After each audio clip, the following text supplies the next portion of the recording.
You stupid! আপনি কি অন্ধ? উল্টো পথে বাইক চালাচ্ছেন কেন? আর আমার গাড়ির সামনে এভাবে ব্রেক কষার সাহস কে দিল আপনাকে? আরে ম্যাডাম, আপনি তো দেখি কথা বলার আগে গালি প্র্যাকটিস করেন। পার্কিং তো পাবলিক প্রপার্টি। আপনার গাড়ি সাদা বলে কি রাস্তা আপনার বাপের হয়ে গেছে? আমি বাইক এখানে রাখবো, এটাই আমার স্টাইল। আপনার স্টাইল আপনার পকেটে রাখুন। আমি এই ডিপার্টমেন্টের লেকচারার। আপনি কি আমার পরিচয় জানেন? চিনছি তো, আপনি হলেন সেই হিটলার ম্যাডাম, যার ভয়ে ডিপার্টমেন্টের কাকও ওরা বন্ধ করে দেয়। তা ম্যাডাম, আপনার গাড়ির চাকা তো আমার বাইকের টায়ার স্পর্শও করেনি। এত চিল্লাইলে তো আপনার মেকআপের ফাটল দেখা যাবে। নীলিমা চৌধুরী সরকারি বিশ্ববিদ্যালয় থেকে পিএইচডি করে আসা অত্যন্ত কড়া মেজাজের লেকচারার। তার কাছে নিয়মই শেষ কথা। আর আর্য, সে বিশ্ববিদ্যালয়ের মাস্টার্স ফাইনাল ইয়ারের সেই ছাত্র যার উপস্থিতিতে ডিসিপ্লিন কমিটি পদত্যাগ করার চিন্তা করে। এদের দুজনের পরিচয় কোনো রোমান্টিক জায়গায় নয়, বরং এক ভয়াবহ টক্করের মাধ্যমে। সকাল 9টা, নীলিমা তার সাদা রঙের ব্যান্ড নিউ গাড়ি নিয়ে ক্যাম্পাসে ঢুকলেন। ঠিক তখনই আর্য তার একটা বিশাল আওয়াজ করা বাইক নিয়ে উল্টো দিক থেকে এসে নীলিমার গাড়ির একদম সামনে ব্রেক কষল। নীলিমা ভয়ে ব্রেক কষতে গিয়ে সিট বেল্টের চাপে থমকে গেল। গাড়ি থেকে নেমে চশমা ঠিক করতে করতে ধমক দিলেন। ওদিকে আর্য হেলমেট খুলে আয়েশ করে বাইকে বসে থেকে তর্ক করছিল। কথায় না পেরে নীলিমা রাগে কাঁপতে কাঁপতে চলে যান সেখান থেকে। সাথে অবাক হনও ভীষণ, কারণ আজ অবধি কারো এত সাহস হয়নি যে তার মুখে মুখে এভাবে কেউ তর্ক করে। নীলিমা ক্লাসে ঢুকলেন, মুড একদম অফ। তিনি ডাস্টার দিয়ে টেবিলে জোরে বাড়ি দিলেন। সবাই সোজা হয়ে বসলো, শুধু আর্য পেছনে বেঞ্চে বসে একটা বড় লাল কাঁচামরিচ চিবুচ্ছে। নীলিমা সেটা লক্ষ্য করলেন। আজ আমাদের প্রথম ক্লাস। আমি নিয়ম ভাঙা পছন্দ করি না, মিস্টার আর্য। আপনি ক্লাসের ভেতরে কি খাচ্ছেন? আর্য ঝাল লেগে মুখ লাল করে বলে, ম্যাডাম, কাঁচামরিচ। সকালবেলা ঝাল না খেলে আমার মগজের জং পরিষ্কার হয় না। আর আপনি যা মেজাজ দেখাইছেন পার্কিংয়ে, ওটা হজম করতে কাঁচা মরিচই সেরা ওষুধ। Get out! এক্ষুনি ক্লাস থেকে বের হয়ে যান। আমি আপনাকে ডিবার করব। আপনার মতো অসভ্য স্টুডেন্ট আমার ক্যারিয়ারে দেখিনি। বের হব কেন ম্যাডাম? আমি তো বেতন দিয়ে ভর্তি হয়েছি। আপনি পড়ান, আমি কাঁচামরিচ দিয়ে আপনার লেকচার হজম করি। আর ডিবার করবেন? করেন। আমার ডিবার হওয়ার ফাইল জমা দিতে দিতে আপনার কলমের কালি শেষ হয়ে যাবে, কিন্তু আর্য সোজা হবে না। এই এই ছেলে আর একটাও কথা বলবে না। বেরোন বেরোন ক্লাস থেকে এক্ষুনি। Hurry up! ম্যাডাম, এটা ভালো করলেন না। আমারে আপনি চিনেন না। চিনি না মানে? কে আপনি? কোন গুন্ডা মাফিয়া নাকি কোন কোটিপতি বাবার বকে যাওয়া ছেলে? কোনটা? বেয়াদব একটা! বের হন! পুরো ক্লাস থমথমে পরিবেশ তৈরি হয়। আর্য চোখ রাগে লাল হয়ে যায়। সে চুপচাপ চলে যায় বাইরে। ক্লাস শেষে ক্লাসের বাইরে করিডোরে আর্যর বন্ধু নাসির আর মন্টু তাকে নিয়ে কথা বলতে থাকে। ভাই মন্টু, তোর দোস্তের বোঝা। ম্যাডাম কিন্তু এইবার ডিসি স্যারে জানাইব। ম্যাডাম যখন রেগে যায় তখন উনি কাউকে চেনে না। আরে নাসির ভাই, আর্য তো পাগল। ও একবার এক পুলিশ অফিসারের সামনে দাঁড়িয়ে দাঁত মাজছিল। ওরে বুঝানো মানে পাথরে মাথা গোটা। তুই বরং ম্যাডামকে বলিস একটু সাবধানে থাকতে। আর্যর মাথায় কোনো তার নেই। দুপুরে নীলিমা লাইব্রেরিতে এক কোণায় বসে রিসার্চ পেপার পড়ছেন। আর্য সেখানে এসে তার ঠিক উল্টো দিকে চেয়ারে বসল। সে বড় একটা সাউন্ড বক্সে হালকা আওয়াজে গান ছেড়ে দিয়েছে। আর্য, এটা লাইব্রেরি। এখানে গান শোনা নিষেধ। গান না ম্যাডাম, এটা হলো কনসেন্ট্রেশন মিউজিক। আপনি ওসব বোরিং পেপার পড়েন, আমি একটু বিরহী গান শুনি। আপনার মতো রাগী ম্যাডামের পাল্লায় পড়ে আমার মনটা ভেঙে টুকরো টুকরো হয়ে গেছে। আপনি আপনার মন ভাঙলে আমি খুশি হব। আপনি কি চান আমি সিকিউরিটি ডাকি? ডাকেন। সিকিউরিটির সাথে আমার অনেক দিনের দোস্তি। ওরা আমার সাথে বসে গান শুনবে। ম্যাডাম আপনি এত অহংকার করেন কেন? একটু কি হাসা যায় না? আপনার হাসি দেখলে তো মনে হয় দুনিয়া থেকে সব টেনশন পালাইতো। আমি আপনার সাথে হাসতে আসিনি। আপনার রোল নাম্বার কত? আপনার সব প্র্যাকটিক্যাল মার্কস আমি 0 দেব। 0 তো আমার ফেভারিট নাম্বার ম্যাডাম। 0 থেকেই তো হিরো হওয়া যায়। আপনি 0 দেন, আমি আপনার গাড়ির চাকার হাওয়া বের করে 0 করে দেব, হিসাব বরাবর। নীলিমা সেখান থেকে উঠেই চলে গেল, কারণ এই ছেলে শুধরাবার না তা তিনি বুঝে গেছেন। আর অযথা ঝামেলা করার ইচ্ছেও তার নেই। নীলিমা জলি আপার সাথে বসে লাঞ্চ করছেন। আর্য পাশ দিয়ে যাওয়ার সময় জলি আপার প্লেটে এক গাদা ঝাল আচার দিয়ে দিল। আরে আরজা, এটা কি করলি? আপা আপনি বেশি মিষ্টি খান, তাই একটু ব্যালেন্স করে দিলাম। আর নীলিমা ম্যাডামকে দিলেন না? উনি তো সারাক্ষণ তিতা কথা বলেন। ওনার তো এই মুহূর্তে তেঁতুলের আচার দরকার।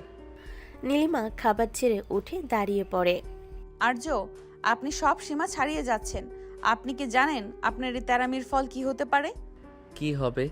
সর্বোচ্চ আপনি আমাকে আপনার স্লেভ বানিয়ে রাখবেন, তাতেও আমি রাজি। অন্তত আপনার এই সুন্দর রাগী মুখটা তো সারাদিন দেখতে পারবো। ও মাই গড, দিস বয় জাস্ট। বের হন এখান থেকে। হামে তুমসে হো গায়া প্যার। Get out. সকালবেলা নীলিমা চৌধুরী তার নীল রঙের শাড়ি পরে আর চোখে রেবন চশমা দিয়ে গটগট করে ক্যাম্পাসে ঢুকছেন। তার পেছনে ফাইল হাতে নাসির ঘামছে। অন্যদিকে আর্যর গ্যাং আজ গেটের সামনেই আড্ডা দিচ্ছে। আর্যর পাশে বসে আছে টিনা, যে আর্যর জন্য এতটাই পাগল যে আর্যর বাইকের চাকার ধুলো দিয়ে সে মাঝে মধ্যে কপালে টিপ পড়ে। নীলিমা ক্লাসে ঢুকলেন। আর্য আর টিনা একই বেঞ্চে বসে হাসাহাসি করছে। নীলিমার চোখ রাগে ছোট হয়ে এলো। মিস্টার আর্য, এটি কি পার্ক? ক্লাসের ভেতরে ফিস কেন? আর টিনা, আপনার মন কি পড়ার টেবিলে নাকি আর্যর প্রোফাইল পিকচারে? ম্যাম, আরজু আমাকে একটা জোকস বলছিল। আপনি তো সারাক্ষণ বোরিং লেকচার দেন, তাই একটু বিনোদন নিয়েছিলাম। নীলিমা টেবিল চাপড়ে উঠে রাগে। বিনোদন বিনোদন নিতে চাইলে সিনেমা হলে যান। আর আর্য, আপনার পকেটে ওটা কি? জলপাই? আপনি কি এখানে আচার বানাতে এসেছেন? আরে না ম্যাডাম, জলপাই খাচ্ছি কারণ আপনার কথাগুলো খুব তিতা। একটু টক না খাইলে তিতা হজম হয় না। টিনা, ম্যাডামকে একটা জলপাই দে তো, ওনার মেজাজটা একটু বেশি কড়া আজ। খবরদার টিনা, আপনি যদি আর্যর সাথে তাল মেলান তবে আপনার ইন্টারনাল মার্কস আমি কেটে নেব। আর আর্য, আপনি এক্ষুনি এই জলপাইয়ের আটিগুলো নিয়ে জাস্ট ডাস্টবিনে ফেলে যান। বিকাশ পেছন থেকে ফিস করে। ম্যাম, আটি দিয়ে তো গাছ হয়। আর্য ভাই তো ক্লাসে বাগান বানাতে চায়। ক্লাস শেষে নীলিমা তার গাড়ি নিয়ে বের হচ্ছেন। রাস্তার মাঝখানে আর্য তার বাইকটা আড়াআড়িভাবে দাঁড় করিয়ে টিনার সাথে সেলফি তুলছে। নীলিমা বারবার হর্ন দিচ্ছে কিন্তু আর্য সরছে না। নীলিমা গাড়ি থেকে নেমে চিৎকার করে। আর্য, আপনি কি রাস্তার ইজারা নিচ্ছেন? বাইক সরান বলছি। ম্যাডাম দেখুন লাইটিং কত সুন্দর আসছে। টিনা বলল এই পোস্টটা নাকি কিলার। আপনি চাইলে মাঝখানে দাঁড়াতে পারেন, আমরা একটা ত্রিভুজ প্রেমের সেলফি তুলব। না না আরজু, ম্যামের সাথে সেলফি কেন? ম্যাম তো সব সময় রাগী মুখ করে থাকেন, ছবি নষ্ট হয়ে যাবে। নীলিমা রাগে হিতাহিত জ্ঞান হারিয়ে বলে। টিনা, আপনি আপনার লিমিট ক্রস করছেন। আর আর্য, আপনি যদি এক্ষুনি বাইক না সরান আমি ট্রাফিক পুলিশ ডাকবো। ডাকেন, পুলিশ আসলে আমি বলবো ম্যাডাম আমার বাইকের প্রেমে পড়ে রাস্তা আটকে দাঁড়িয়ে আছেন। পুলিশ তো আপনার চেহারা দেখেই বুঝবে আপনি কতটা ঝগড়াটে। সর সর, আরজু ছেড়ে দে, আর ঝগড়া বাড়াস না, উনি চলে যাক। ওরা পথ ছেড়ে দিলে ম্যাডাম চলে যায়। বিকালে নীলিমা ক্যান্টিনে কফি খাচ্ছিল। নাসির পাশে দাঁড়িয়ে বকা খাচ্ছিল। আর্য চুপি চুপি এসে নীলিমার চেয়ারের পেছন থেকে তার হ্যান্ডব্যাগটা সরিয়ে নিল। ব্যাগ নিয়ে সে সোজা লাইব্রেরির ছাদে চলে গেল। নীলিমা পার্স না পেয়ে চিৎকার করে। নাসির, আমার ব্যাগ কোথায়? ওখানে আমার ড্রাইভ আর ঘরের চাবি ছিল। ম্যাম, আমি তো দেখি নাই, মনে হয় আরজু ভাই নিয়েছে। ওরে একটু আগে ওইদিকে ঘুরঘুর করতে দেখছি। নীলিমা রাগে কাঁপতে কাঁপতে লাইব্রেরির ছাদে গেলেন। দেখলেন আর্য সেখানে নীলিমার ব্যাগ খুলে তার লিপস্টিক দিয়ে নিজের হাতে আঁকিবুকি করছে। আর্য, আপনি আমার ব্যাগ চুরি করেছেন? আপনি কি পকেট মার? চুরি না ম্যাডাম, ইনভেস্টিগেশন। আপনার ব্যাগে তো একটা চকলেটও নাই, শুধু ফাইল আর ফাইল। আপনি কি রোবট? আর এই যে আপনার লিপস্টিক, এটা তো একদম রক্তবর্ণ। আপনি কি মানুষ কামড়ান? আমার লিপস্টিক দিন আর আমার ঘরের চাবি দিন। চাবি দেব, কিন্তু একটা শর্তে। আপনি কাল ক্লাসে নীল শাড়ি পরে আসবেন না। নীল শাড়িতে আপনাকে বেশি সুন্দরী লাগে, আর তখন আমার ঝগড়া করতে কষ্ট হয়। আপনি কাল পচা কালো একটা ড্রেস পরে আসবেন।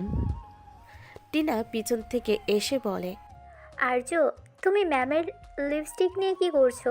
দাও আমাকে ওটা। ম্যাম রাগে কিছু বলতে যাবে তার আগে টিনা ম্যামের কাছে সব দিয়ে হাত জোর করে বলে, সরি ম্যাম, সরি। ওর তরফ থেকে আমি সরি। ও একটু পাগল, আপনাকে আর বিরক্ত করবে না, এই কথা দিয়েছি।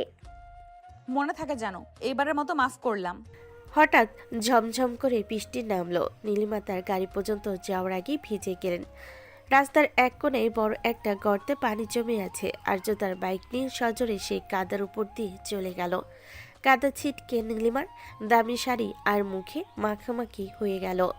আর্য, আপনি ইচ্ছে করে এটা করলেন। আপনি একটা মানুষ না, আপনি একটা জানোয়ার। নীলিমা প্রায় কেঁদে দিচ্ছিলেন। আর্য বাইক থামিয়ে ফিরে এসে বলে, আরে ম্যাডাম, এটা তো মার্ট থেরাপি। আপনার স্কিন গ্লো করবে। আপনি তো সবসময় ফ্রেশ থাকেন। একটু কাদা মাখলে আপনার অহংকারটা একটু কমবে। টিনা বাইকের পেছনে বসে হাসতে হাসতে বলে, ম্যাম, আপনাকে তো এখন একদম কর্দমাক্ত সিনেমার ভিলেনের মতো লাগছে। তোরা দুজন, আমি তোদের ছাড়বো না। কাল ভিসি স্যারের রুমে তোদের তলব হবে। নীলিমা বাসে ফিরে গোসল করে আয়নার সামনে দাঁড়ায়। তার মেজাজ এতটাই খারাপ যে তিনি ডিনারের প্লেট ভেঙে ফেলেন। আর্যর এই তেরামি তার সহ্যর ক্ষমতার বাইরে। তিনি নাসিরকে ফোন দিলেন। নাসির, কাল সকালে আর্যর যে অ্যাসাইনমেন্ট আছে ওটা ডাস্টবিনে ফেলে দাও। আর শোনো, আর্যর বাইকের চাকার হাওয়া বের করার জন্য লোক রেডি করো। ম্যাম, কাজটা কি ঠিক হবে? আরজু ভাই তো খেপে গেলে ক্যাম্পাস মাথায় তুলবে। তুলুক, আমি ওকে বুঝিয়ে দেব নীলিমা চৌধুরী কে ঘাটানো মানে আগুনের সাথে খেলা করা। পরের দিন সকাল 9টা। আর্য ক্যাম্পাসে এসেই দেখলো তার বাইকের 2 চাকার হাওয়াই নেই। আর তার অ্যাসাইনমেন্টের খাতাটা নোটিশ বোর্ডে পিন দিয়ে আটকানো, যেখানে নীলিমা লাল কালি দিয়ে বড় করে লিখে রেখেছে, fail due to bad character, অর্থাৎ চরিত্র খারাপ বলে ফেল। ও ম্যাডাম, তো দেখি যুদ্ধের ঘোষণা দিয়েছেন। ঠিক আছে নীলিমা চৌধুরী, আপনি যদি বাঘিনী হন তবে আমি হলাম বাঘ শিকারী। বিকাশ, মন্টু, এদিকে আয়। আজ ম্যাডামের ক্লাসে আমরা এমন কিছু করব যে উনি ক্লাস নিতে ভুলে যাবেন। কি করবা ভাই? বোম মারবা? না, আজ আমরা ক্লাসে বাজি ফুটাবো আর ম্যাডামের চেয়ারে আঠা লাগিয়ে দেব। দেখি উনি কত বড় ম্যাজিস্ট্রেট। সকাল 9:15। নীলিমা আজ একটি সাদা দামি জামদানি শাড়ি পরে অফিসে ঢুকছেন। তার চোখে আজ বিজয়ের হাসি, কারণ তিনি আর্যর হিরোগিরি খতম করে দিয়েছেন। অন্যদিকে আর্যর চোখে আজ শয়তানি বুদ্ধি। সে মন্টু আর বিকাশকে নিয়ে ভোরেই ক্লাসরুমে ঢুকেছিল। নীলিমা ক্লাসে ঢুকলেন। আর্য পেছনে বেঞ্চে বসে খুব নিরীহ মুখে বই উল্টাচ্ছে। টিনা তার পাশে বসে নীলিমাকে দেখে মুখ ভেঙাচ্ছে। নীলিমা বিজয়ের বেশে তার হাইব্যাক রিভলিং চেয়ারে বসলেন। Good morning class. আশা করি কলেজের রেজাল্ট দেবে। কারোর কারোর শিক্ষা হয়েছে, বিশেষ করে যারা পড়াশোনার চেয়ে তেরামি বেশি মনোযোগ দেন। নীলিমা চেয়ারে হেলান দিয়ে বসতে একটা অদ্ভুত চটচট শব্দ হলো। তিনি পাত্তা দিলেন না। লেকচার দিতে গিয়ে তিনি উঠে দাঁড়াতে চাইলেন, কিন্তু পারলেন না। তার শাড়ি চেয়ারের সাথে একেবারে লেপ্টে গেছে। এটা কি হচ্ছে? আমি উঠতে পারছি না কেন? ম্যাডাম, লেকচার কি বসেই দেবেন, নাকি আজ আপনি চেয়ারের প্রেমে পড়েছেন যে একদম আঠার মতো লেগে আছেন? ম্যাম, আধুনিক বিজ্ঞানে এটাকে বলে বন্ডিং। আপনারা চেয়ারের বন্ডিংটা আজ হেভি লাগছে। নীলিমা রাগে মুখ লাল করে জোরাজোরি করতে গিয়ে বুঝলেন চেয়ারে সুপারগ্লু আর ইঁদুর ধরার আঠা মেশানো হয়েছে। আর্য, এটা আপনি করেছেন? নাসির নাসির কোথায়? নাসির ভাই তো এখন ক্যান্টিনে ডালপুরি খাচ্ছে। আর ম্যাডাম, আমি কেন করব? আমি তো আপনার চরিত্র খারাপ স্টুডেন্ট। আমি তো ক্লাসে শুধু বসে থাকি। আপনি বরং চেয়ারটাকে ইনভেস্টিগেশন করুন। নীলিমা কোনো মতে চেয়ার থেকে আলাদা হতে পারছেন না। টিনা এই সুযোগে আর্যর কাছে গিয়ে তার কাঁধে হাত রাখলো। দেখো আর্য, ম্যামের শাড়িটা তো ছিঁড়ে যাবে। কি দামি শাড়ি পরে ভাব দেখাতে আসছিলেন, এখন তো চেয়ার নিয়ে বাসায় যেতে হবে। টিনা, আপনি আপনার লিমিট ক্রস করছেন। আর আর্য, আপনি যদি এক্ষুনি এই আঠা পরিষ্কার না করেন, আমি এক্ষুনি পুলিশ ডাকবো। পুলিশ ডাকার দরকার নাই ম্যাডাম, এই যে পাউডার আর তেল নিয়ে আসছি। কিন্তু এটা তো আপনার গায়ে মাখিয়ে দিতে হবে। আমি কি হাত দেব? আপনি তো আবার বলবেন আমি অসভ্যতা করছি। আর্য এগিয়ে গিয়ে নীলিমার ঠিক সামনে দাঁড়ালো। নীলিমার রাগী চোখ আর আর্যর তেরা চোখের মিলন হলো। আর্য এক গাদা পাউডার নীলিমার শাড়ির নিচে ছিটিয়ে দিল, যাতে সাদা ধোয়া পুরো ক্লাসে ঢেকে গেল। নীলিমা কেসে একাকার। নীলিমা কমপ্লেন করার কথা ভাবে, কিন্তু আর্যর বাবা বিশাল বড়লোক, এ কলেজের সভাপতি, তাই বিচার পাবেন না ভেবে চুপ মেরে যান। দুপুরে নীলিমা লাইব্রেরিতে গেছেন শান্তি খুঁজতে, নিরিবিলি বসে কাজ করবেন। তিনি তার ল্যাপটপ অন করতেই দেখলেন স্ক্রিনে সেভারে বড় বড় করে লেখা, আই অ্যাম এ ঝালখোর ম্যাডাম। শুধু তাই নয়, ল্যাপটপের স্পিকার থেকে উচ্চস্বরে বেবি শার্ক গান বাজতে শুরু করলো। নীলিমা ল্যাপটপ বন্ধ করার চেষ্টা করে ব্যর্থ হয়ে বলে, উফ, এটা কে করলো? আর্য, আমি জানি আপনি এখানে কোথাও আছেন। লাইব্রেরির আলমারির আড়াল থেকে আর্য বের হয়ে এলো, তার হাতে একটা রিমোট কন্ট্রোল। ম্যাডাম, ল্যাপটপটাও বুঝে গেছে আপনার ভেতরে ঝালের অভাব নাই। গানটা কেমন? আপনার পার্সোনালিটির সাথে একদম যায় না। আর্য চৌধুরী, আমি আপনাকে আজই রেস্ট্রিকেট করব। আপনি আমার পার্সোনাল ল্যাপটপ হ্যাক করেছেন। হ্যাক না ম্যাডাম, ব্লুটুথ কানেক্ট করছি। আপনার পাসওয়ার্ড তো খুব সোজা ছিল, নীলিমা দ্য গ্রেট।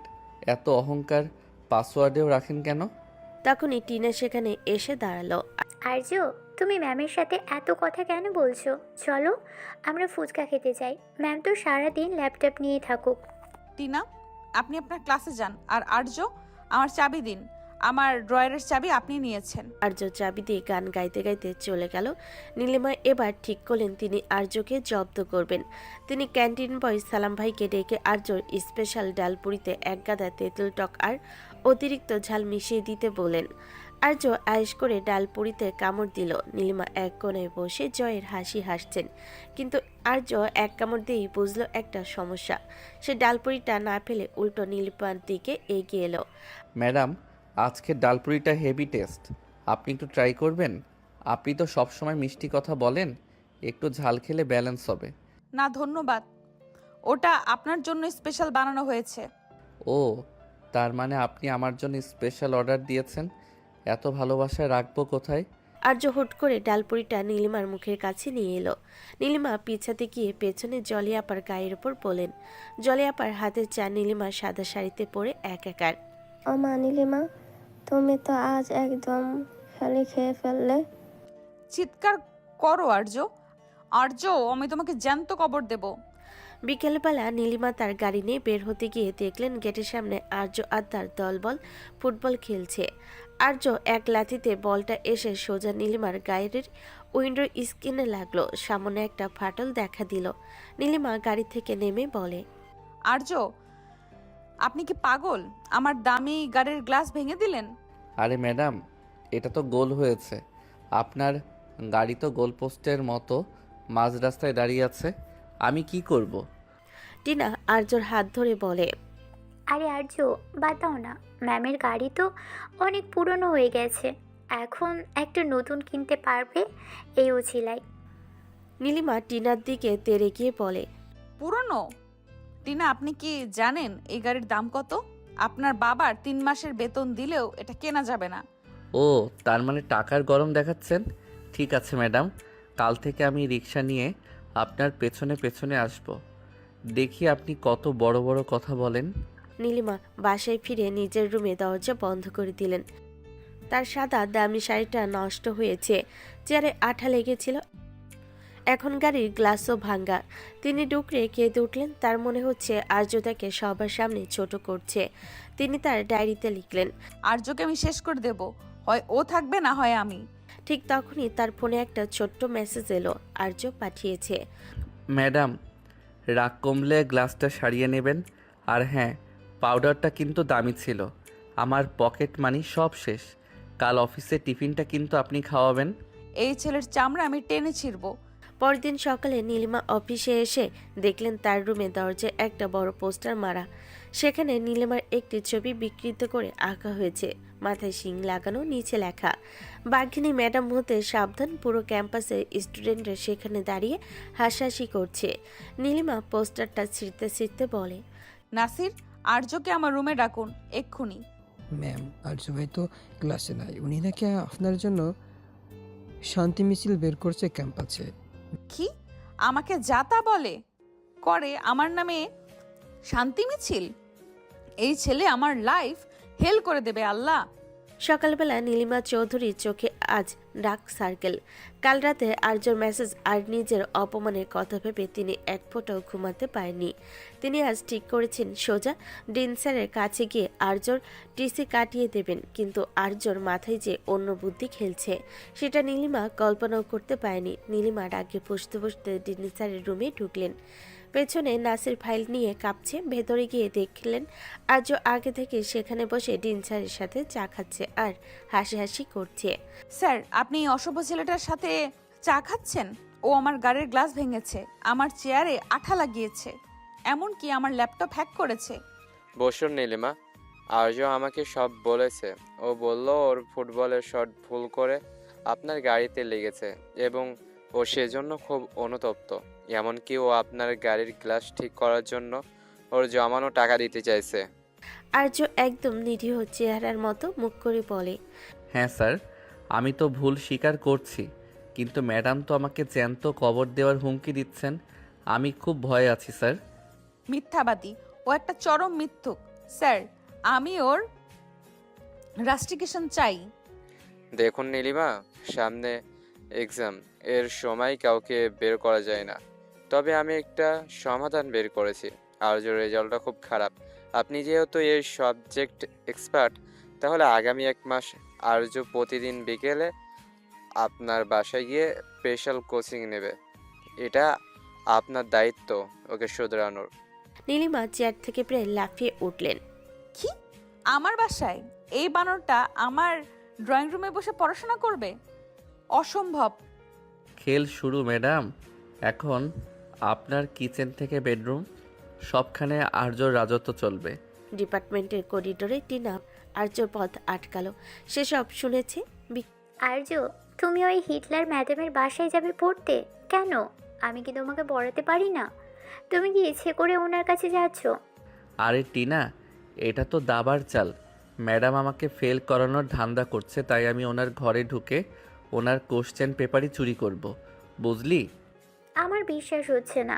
ওই ম্যাডাম বুড়ি হলে কি হবে, সারাক্ষণ সাজগোজ করে থাকে। তুমি যদি ওনার প্রেমে পড়ে যাও? প্রেম? বাঘ আর ছাগলের কোনোদিন প্রেম হয়? আমি যাচ্ছি ওনার রক্তচাপ বাড়াতে, তুই জাস্ট মজা দেখ। বিকেল 5টা। নীলিমা তার ড্রয়িং রুমে বসে কফি খাচ্ছেন। হুট করে বাইরে বিকট আওয়াজে বাইকের হর্ন বাজলো। আর্য ঢুকলো। পরনে ছেঁড়া জিন্স আর একটা ছেন্ডো গেঞ্জির ওপর জ্যাকেট। হাতে একটা ছোট ব্যাগ, যার ভেতর থেকে উকি দিচ্ছে এক প্যাকেট চানাচুর। হ্যালো ম্যাডাম, আপনার ছাত্র চলে এসেছে। ঘরটা তো বেশ সাজানো, কিন্তু বাতাসটা খুব ভারী। একটু গান ছাড়লে হতো না? চুপচাপ এই চেয়ারে বসুন, আর আপনার ব্যাগ থেকে চানাচুর বের করবেন না। আমার সোফা নোংরা হলে আপনাকে দিয়ে পরিষ্কার করাবো। আরে ম্যাডাম, আপনার আতিথেয়তা তো খুব খারাপ। একটু চা বিস্কুট দেবেন না? পড়াশোনা কি খালি পেটে হয়? নাসির, ওকে এক গ্লাস পানি দিন। ব্যাস, এবার এই ম্যাথগুলো সলভ করুন। নীলিমা পড়তে দিলেন, কিন্তু আর্য ম্যাথ করার বদলে খাতায় পাতায় নীলিমার একটা কার্টুন আঁকতে শুরু করলো। সেখানে নীলিমাকে দেখা যাচ্ছে একটা বিশাল ঝাড়ু হাতে দাঁড়িয়ে আছে। নীলিমা কিচেনে গেছেন নিজের জন্য নুডলস বানাতে। আর্য পড়ার টেবিল ছেড়ে চুপি চুপি কিচেনে ঢুকে পড়ল। নীলিমা যখন মশলা দিতে যাবেন, আর্য পিছন থেকে একটা বিকট শব্দ করলো। ভাও। নীলিমা ভয়ে লাফিয়ে উঠে মশলার ডিব্বা ফেলে দিলেন। আর্য, আপনি এখানে কি করছেন? আপনি কি চোর? দেখছিলাম আপনি বিষ মেশাচ্ছেন কি না। আপনার রান্নার হাত কেমন? গন্ধ তো ভালোই, একটু টেস্ট করি। আর্য চামচ ছাড়াই কড়াই থেকে এক পিস সবজি তুলে মুখে দিল। নীলিমা রাগে কাঁপতে কাঁপতে আর্যর হাত চেপে ধরলেন। বেরিয়ে যান আমার কিচেন থেকে, এক্ষুনি। হাতটা ছাড়ুন ম্যাডাম, আপনার হাত তো দেখি বরফের মতো ঠান্ডা। এত রাগ মনে পুষলে তো হার্ট অ্যাটাক হবে। নীলিমার বাসার বাইরে বিকাশ আর মন্টু নজরদারি করছে। দোস্ত, আর্য ভাই তো ভিতরে গেছে প্রায় 1 ঘন্টা। ম্যাডাম কি ওরে রান্না করে খাওয়াচ্ছে নাকি মার দিচ্ছে? মার দিলে তো আর্যর চিলানো শব্দ আসতো। আমার তো মনে হয় আর্য ভাই ম্যাডামের সব মেকআপ বক্সে ভেতরে তেলবোকা ভরে দিয়েছে। ঠিক তখনই আর্য বারান্দায় এসে ইশারায় দেখালো মিশন সাকসেসফুল। সে নীলিমার পিওর দামি ফুলদানিটা জানালার পাশে এমনভাবে রেখেছে যে বাতাস আসলেই ওটা পড়বে। আর্য নীলিমার সামনেই বসেই টিনাকে ফোন দিল এবং লাউড স্পিকার অন করলো। হ্যাঁ টিনা, বলো। না রে, ম্যাডাম তো খুব আদর করে পড়াচ্ছেন। এই তো একটু আগে আমাকে নিজ হাতে জলপাই খাইয়ে দিলেন। নীলিমা চোখ কপালে তুলে। আমি আপনাকে জলপাই খাইয়েছি? আর্য, আপনি সীমা ছাড়িয়ে যাচ্ছেন। টিনা ফোনের ওপার থেকে চিৎকার করে। ম্যাম, আপনি আমার আর্যকে জলপাই খাওয়াচ্ছেন কেন? ওটা তো আমি ওকে কাল দেবো বলে কিনেছি। আপনি কি ওর উপর নজর দিচ্ছেন? টিনা, আপনি আর আর্য দুজনেই পাগল। আমি ফোন রাখছি। হঠাৎ করে নীলিমার পাশে লোডশেডিং হলো। চারিদিক ঘুটঘুটে অন্ধকার। নীলিমা অন্ধকারে খুব ভয় পান। তিনি চেয়ার থেকে উঠতে গিয়ে কার্পেটে পা পিছলে পড়ে যেতে নিলেন। আহা, আর্য আপনি কোথায়? আলো জ্বালান। আর্য অন্ধকারে নীলিমার খুব কাছে গিয়ে বলে, ম্যাডাম, ভয় পাচ্ছেন? আপনি তো বাঘিনী, বাঘ কি অন্ধকার ভয় পায়? এই যে ধরুন আমার হাত। অন্ধকারে আর্য নীলিমার হাত শক্ত করে ধরল। নীলিমা তখন এতটাই ভয় পেয়েছিল যে তিনি আর্যর হাত ছাড়লেন না। ঠিক তখনই আর্য তার ফোনের টর্চটা জ্বালালো। নীলিমা দেখলেন আর্য তার দিকে তাকিয়ে মুচকি হাসছে। ম্যাডাম, আপনার অহংকারটা কিন্তু অন্ধকারের কাছে হেরে গেল। এই যে দেখুন, আপনার হাত কাঁপছে। নীলিমা হাতটা ঝটকা দিয়ে সরিয়ে নিয়ে বলল, গেট আউট। আজ আর পড়াশোনা হবে না। আপনি এক্ষুনি আমার বাসা থেকে চলে যান। সকালবেলা নীলিমা চৌধুরী আজ চোখে কালো চশমা আর কড়া ইস্ত্রি করা অফ হোয়াইট শাড়ি পরে অফিসে এসেছেন। গতকালে সেই হাত ধরার ঘটনাটা তিনি মন থেকে মুছতে চাইছেন, কিন্তু আর্য আজ ক্যাম্পাসে এসেই বাইক নিয়ে ঘোষণা দিচ্ছে। নীলিমা গাড়ি থেকে নামতে দেখলেন আর্য একটা মেগাফোন হাতে নিয়ে সিঁড়িতে দাঁড়িয়ে আছে। পাশে বিকাশ আর মন্টু ঢোল বাজাচ্ছে। শুনুন এলাকাবাসী, আমাদের হারকিপ্টে ডিপার্টমেন্ট অবশেষে দয়া করেছে। আগামী পরশু আমরা যাচ্ছি সিলেটে। আর এই ট্যুরের ইনচার্জকে জানেন? আমাদের সবার প্রিয়, রাগী, মিষ্টি এবং জাদরেল নীলিমা ম্যাডাম। নীলিমার আগে কটমট করে এগিয়ে এসে বলে, আর্য, এটা কি ধরনের অসভ্যতা? মেগাফোন বন্ধ করুন। ট্যুরের নোটিশ বোর্ডে দেওয়া আছে। আপনার মাইকিং করার দরকার নেই। আরে ম্যাডাম, আপনার মতো সাইলেন্ট মানুষকে একটু লাউড করতেই তো আমার এই আয়োজন। ট্যুরে গিয়ে কি আপনি আমাদের শুধু পড়াশোনা করাবেন, নাকি একটু গান বাজনাও হবে? ট্যুরে গিয়ে আমি আপনাদের ডিসিপ্লিন শেখাবো। আর মিস্টার আর্য, আপনি যদি একটাও নিয়ম ভাঙেন তবে আপনাকে সিলেটে ফেলে রেখেই আমরা ফিরে আসব। অফিসের ভেতরে নীলিমা ট্যুরের লিস্ট বানাচ্ছে। টিনা সেখানে এসে হুট করে ঢুকে পড়ল। ম্যাম, আমি শুনেছি আর্য নাকি বাসে আপনার পিছনের সিটে বসবে। এটা হতে পারে না। আমি আর্যর পাশে বসবো। টিনা, সিট প্ল্যান আমি করি না, ওটা নাসির করে। আর আপনার আর্য কোথায় বসবে সেটা নিয়ে আমার মাথা ব্যথা নেই। আপনি দয়া করে আমার রুম থেকে বের হন।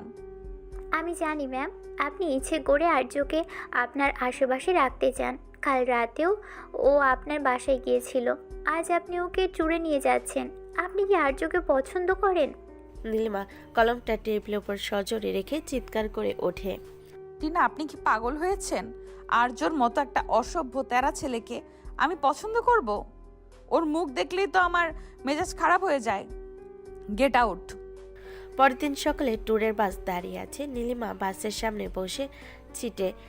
আর্য এক গাদা চিপস আর পানির বোতল নিয়ে বাসে ঢুকলো। সে সোজা গিয়ে নীলিমার পাশে ছিটে ব্যাগ রাখলো। আর্য, এটা টিচারদের সিট, আপনি পেছনে গিয়ে বসুন।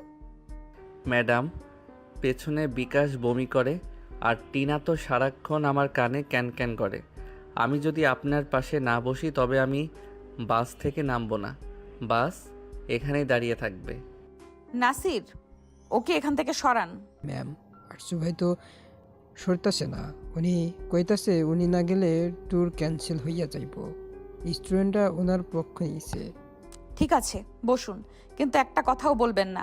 আমি ঘুমানোর চেষ্টা করব। বাস চলতে শুরু করেছে। আর্য তার ব্যাগ থেকে একটা বড় কাঁচামরিচ আর লবণ বের করলো। সে একটা কামড় দিয়ে নীলিমার নাকের কাছে ধুলো। ম্যাডাম, একটু ট্রাই করবেন? বাসের জানালা দিয়ে আসা বাতাস আর কাঁচামরিচ হেভি কম্বিনেশন। ছি, আপনি কি পাগল? বাসের ভেতরে মরিচ খাচ্ছেন কেন? পুরো বাস ঝাল গন্ধ হয়ে যাচ্ছে। গন্ধ না ম্যাডাম, এটা হলো এনার্জি। আপনার মুখটা শুকিয়ে গেছে, মনে হয় কাল রাতে আমার কথা ভেবে ঘুমাননি। একটা মরিচ খান, যান চলে আসবে। নীলিমা মুখ ফিরিয়ে নিলেন। ঠিক তখনই বাস একটা বড় গর্তে পড়ল। নীলিমা ভারসাম্য হারিয়ে সোজা আর্যর কাঁধের উপর গিয়ে পড়লেন। কি ম্যাডাম, এত তাড়াতাড়ি কাঁধে মাথা রাখলেন? প্রেম কি তবে শুরু হয়ে গেল? নীলিমা তাড়াতাড়ি সোজা হয়ে বসে শাড়ি ঠিক করতে করতে বলে, চুপ করুন তো। আপনি ইচ্ছে করে বাসের ড্রাইভারকে দিয়ে ওটা করিয়েছেন। পিছনের সিট থেকে তিনা এই দৃশ্য দেখে রাগে ফুঁসছে। সে বিকাশকে ধাক্কা দিয়ে বলে, কিছু একটা করো। আমি কি করব? আমি বরং গান গাই। ও নীলিমা, তুমি কি আমার হবা? নীলিমা পেছনে তাকিয়ে চিৎকার করে, বিকাশ, গান বন্ধ করুন, নতুবা সিলেটে পৌঁছানোর আগেই আপনার রেজাল্ট 0 হয়ে যাবে। আরে ম্যাডাম, আর্য ভাই তো আপনার পাশে বসে লাইভ গান শুনছে, আমাদের দোষ কেন? বাস একটা হাইওয়ে রেস্টুরেন্টে থামলো। সবে খেতে নামলো। নীলামে একটু নিরিবিলি হওয়ার জন্য পেছনের একটা বাগানের দিকে গেলেন। হঠাৎ তিনি দেখলেন একটা বড় সাপ তার পায়ের কাছে।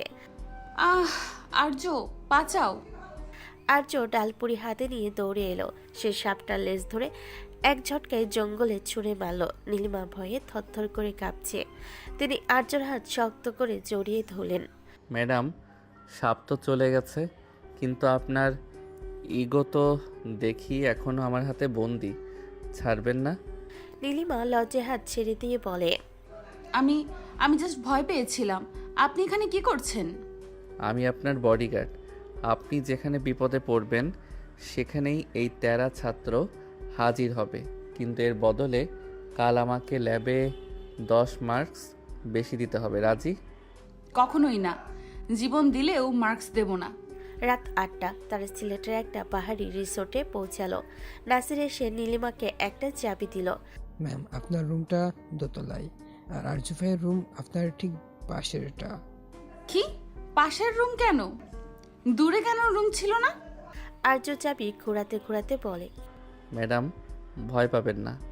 আমি তো আর সাপ না যে আপনাকে কামড়াবো। তবে মাঝরাতে যদি ভূতের ভয় পান তবে কিন্তু আমার দরজায় নক করতে ভুলবেন না।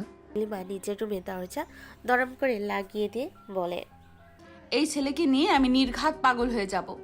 রাত 9টা। সিলেটের লালাখালের কাছে এক নির্জন রিসোর্টে সবাই যে যার রুমে ঢুকেছে। বৃষ্টির শব্দে বাইরের পাহাড়গুলো ঢাকা পড়ে গেছে। নীলিমা চৌধুরী তার রুমে একলা বসে ফাইল দেখছেন, কিন্তু বারবার পাশের রুম থেকে আসা উচ্চস্বরের গানের শব্দে তার কপালে ভাঁজ পড়ছে। আর্য সেখানে বিকাশ আর মন্টুকে নিয়ে রক কনসার্ট শুরু করেছে। নীলিমার আগে ফুঁসতে ফুঁসতে নিজের রুম থেকে বের হয়ে আর্যর দরজায় সজোরে লাথি মারল। আর্য, মিউজিক বন্ধ করুন। এটা কি আপনার বাবার ড্রয়িং রুম? অন্য গেস্টদের সমস্যা হচ্ছে, আমার মাথা যন্ত্রণা করছে। আর্য দরজা খুলে গেঞ্জির হাতা গুটিয়ে বের হয়ে এলো। আরে ম্যাডাম, পাহাড়ের বৃষ্টিতে গান হবে না তো কি আপনার ওই ইকোনমিক্সের লেকচার হবে? আপনিও চলে আসুন না। বিকাশ খুব সুন্দর নাচছে। আপনার মাথা ব্যথা করলে একটু লেবুর চা বানিয়ে দেই। একদম ফাজলামি করবেন না। 5 মিনিটের মধ্যে গান বন্ধ না হলে আমি রিসোর্টের ম্যানেজারকে বলে আপনাদের রুম থেকে বের করে দেব। বের করে দিলে তো আপনার রুমেই গিয়ে উঠবো ম্যাডাম, কারণ এই বৃষ্টিতে তো আর জঙ্গল সাফারি করা যাবে না। ম্যানেজার সাহেব তো আমার দোস্ত, উনি উল্টো আপনাকে আমার রুমে পাঠিয়ে দেবে। ততক্ষণে টিনা করিডোরে এসে দাঁড়িয়েছে। সে দেখলো নীলিমা আর আর্য ঝগড়া করছে। টিনা চুপি চুপি নীলিমার রুমে দরজায় ঝুলানো চাবিটা সরিয়ে নিল। সে চায় নীলিমা আজ রাতে নিজের রুমে ঢুকতে না পেরে বিপদে পড়ুক। এখন বুঝবেন ম্যাম, আজ রাতে আপনাকে বারান্দায় বসে মশা দাঁড়াতে হবে। আর্যর আশেপাশে আপনাকে আর ঘেঁষাঘেঁষি করতে দিব না। নীলিমা ঝগড়া শেষ করে নিজের রুমের সামনে গিয়ে দেখলেন চাবি নেই। তিনি পুরো করিডোর খুঁজলেন কিন্তু কোথাও নেই। রিসোর্টের লোক চাবি আনতে অন্তত 1 ঘন্টা সময় নেবে। নিরুপায় হয়ে নীলিমা বারান্দায় গিয়ে দাঁড়ালেন। হঠাৎ লোডশেডিং হয়ে গেল। নীলিমা অন্ধকারে ভয়ে একা চিৎকার দিয়ে ওঠে। কে কে আছেন? আর্য, আর্য কোথায় আপনি? আর্য পেছন থেকে টর্চ জ্বালিয়ে আয়েশ করে দেওয়ালে হেলান দিয়ে বলে, ডাকছেন কেন ম্যাডাম? আমি তো অসভ্য, বেয়াদব। অসভ্যকে কি বিপদের সময় ডাকতে হয়? আমার চাবি পাওয়া যাচ্ছে না, আর আমি অন্ধকার খুব ভয় পাই। প্লিজ মজা করবেন না। চাবি তো মনে হয় পাহাড়ি জিন নিয়ে গেছে। আপনার মেজাজ দেখে জিনও তো আপনার উপর ক্ষেপে থাকতে পারে। এক কাজ করেন, আমার রুমে চলেন, ওখানে মোমবাতি আছে, আর আমি তো আছি আপনার বিনোদনের জন্য। আপনার রুমে? কখনোই না, আমি এখানেই দাঁড়িয়ে থাকবো। হঠাৎ করে বাতাসের ঝাপটায় বৃষ্টির পানি বারান্দায় চলে এলো। নীলিমার শাড়ি ভিজে যাচ্ছে। আর্য তার গায়ে পাতলা জ্যাকেটটা খুলে নীলিমার কাঁধে জোর করে চাপিয়ে দিল। এটা কি করছেন? সরিয়ে নিন। একদম নড়বেন না। জ্যাকেটটা সরালে আমি কিন্তু আবার গান শুরু করব। ম্যাডাম, আপনার এই জেদ কোনো কাজে আসবে না। এখানে বাঘ নেই যে আমি আপনাকে খাইয়া ফেলবো। একটু বসেন তো। আর্য নীলিমাকে বারান্দার বেঞ্চে বসিয়ে দিল। নিচে পাশে না বসে মেঝেতে বসলো। আপনি এত তাড়ছেড়া কেন আর্য? সোজা পথে কি চলা যায় না? সোজা পথে চললে কি আপনি আমাকে খেয়াল করতেন? এই যে আজ আমার জ্যাকেট পরে বসে আছেন, সোজা পথে চললে কি এটা হতো? আপনি হলেন সেই কঠিন অঙ্ক যা মেলানোর জন্য আমার মতো তেরা সূত্রের দরকার। টিনা চাবিটা ডাস্টবিনে ফেলে দিয়েছে। দেখতে এলো নীলিমা কি করছে। টর্চের আলোয় সে দেখলো নীলিমা আর্যর জ্যাকেট গায়ে দিয়ে পাশাপাশি বসে কথা বলছে। টিনার মাথায় রক্ত উঠে গেল। আর্য, তুমি এখানে কি করছো? আর ম্যাম, আপনি আর্যর জ্যাকেট পরে কেন? আপনি কি ওকে ফাঁদে ফেলেছেন? টিনা, মুখ সামলে কথা বলুন। আমার রুমের চাবি হারিয়েছে, তাই আমি এখানে দাঁড়িয়ে আছি। চাবি তো আমি ডাস্টবিনে, মানে চাবি তো আপনি ইচ্ছে করে হারিয়েছেন যাতে আর্যর সাথে রোম্যান্স করা যায়। আর্য টিনার দিকে তাকিয়ে বলে, টিনা, তুই ডাস্টবিনের কথা কি যেন বললি? চাবি কি তুই নিয়েছিস? টিনা আমতা আমতা করে বলে, না মানে আমি তো দেখলাম চাবিটা ওখানে পড়ে আছে। আর্য বুঝে গেল চাবি টিনাই সরিয়েছে। সে টিনাকে শাসিয়ে নীলিমাকে তার রুমে নিয়ে গেল। বিকাশ আর মন্টু ততক্ষণে রুম পরিষ্কার করে নীলিমার জন্য চা বানিয়ে রেখেছে। ম্যাম, আর্য ভাই তো আপনার জন্য সেই কখন থেকেই চা বানানোর ট্রাই করতেছে। চিনি কম হয়েছে না বেশি হয়েছে একটু চেক করেন।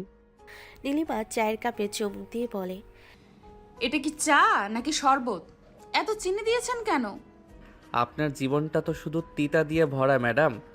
একটু বেশি চিনি খেলে আপনার ভেতরটা হয়তো একটু মিষ্টি হতো। এই যে দেখুন, আপনি হাসলে গালের ওই টোলটা কত সুন্দর লাগে। নীলিমা তাড়াতাড়ি গম্ভীর হয়ে যায়। আর্য, আপনি আমার ছাত্র, আপনার সাথে এসব কথা মানায় না। চাবি পাওয়া গেল। নীলিমার নিজের রুমে ঢোকার সময় আর্য দরজায় হাত দিয়ে তাকে আটকালো। ম্যাডাম, কাল সকালে আমরা জাফলং যাব। আমি কিন্তু আপনার গাড়িতেই চড়ব, কোনো রিক্সা বা বাস না। আমার গাড়িতে কোনো ছাত্রের জায়গা নেই। দেখা যাবে।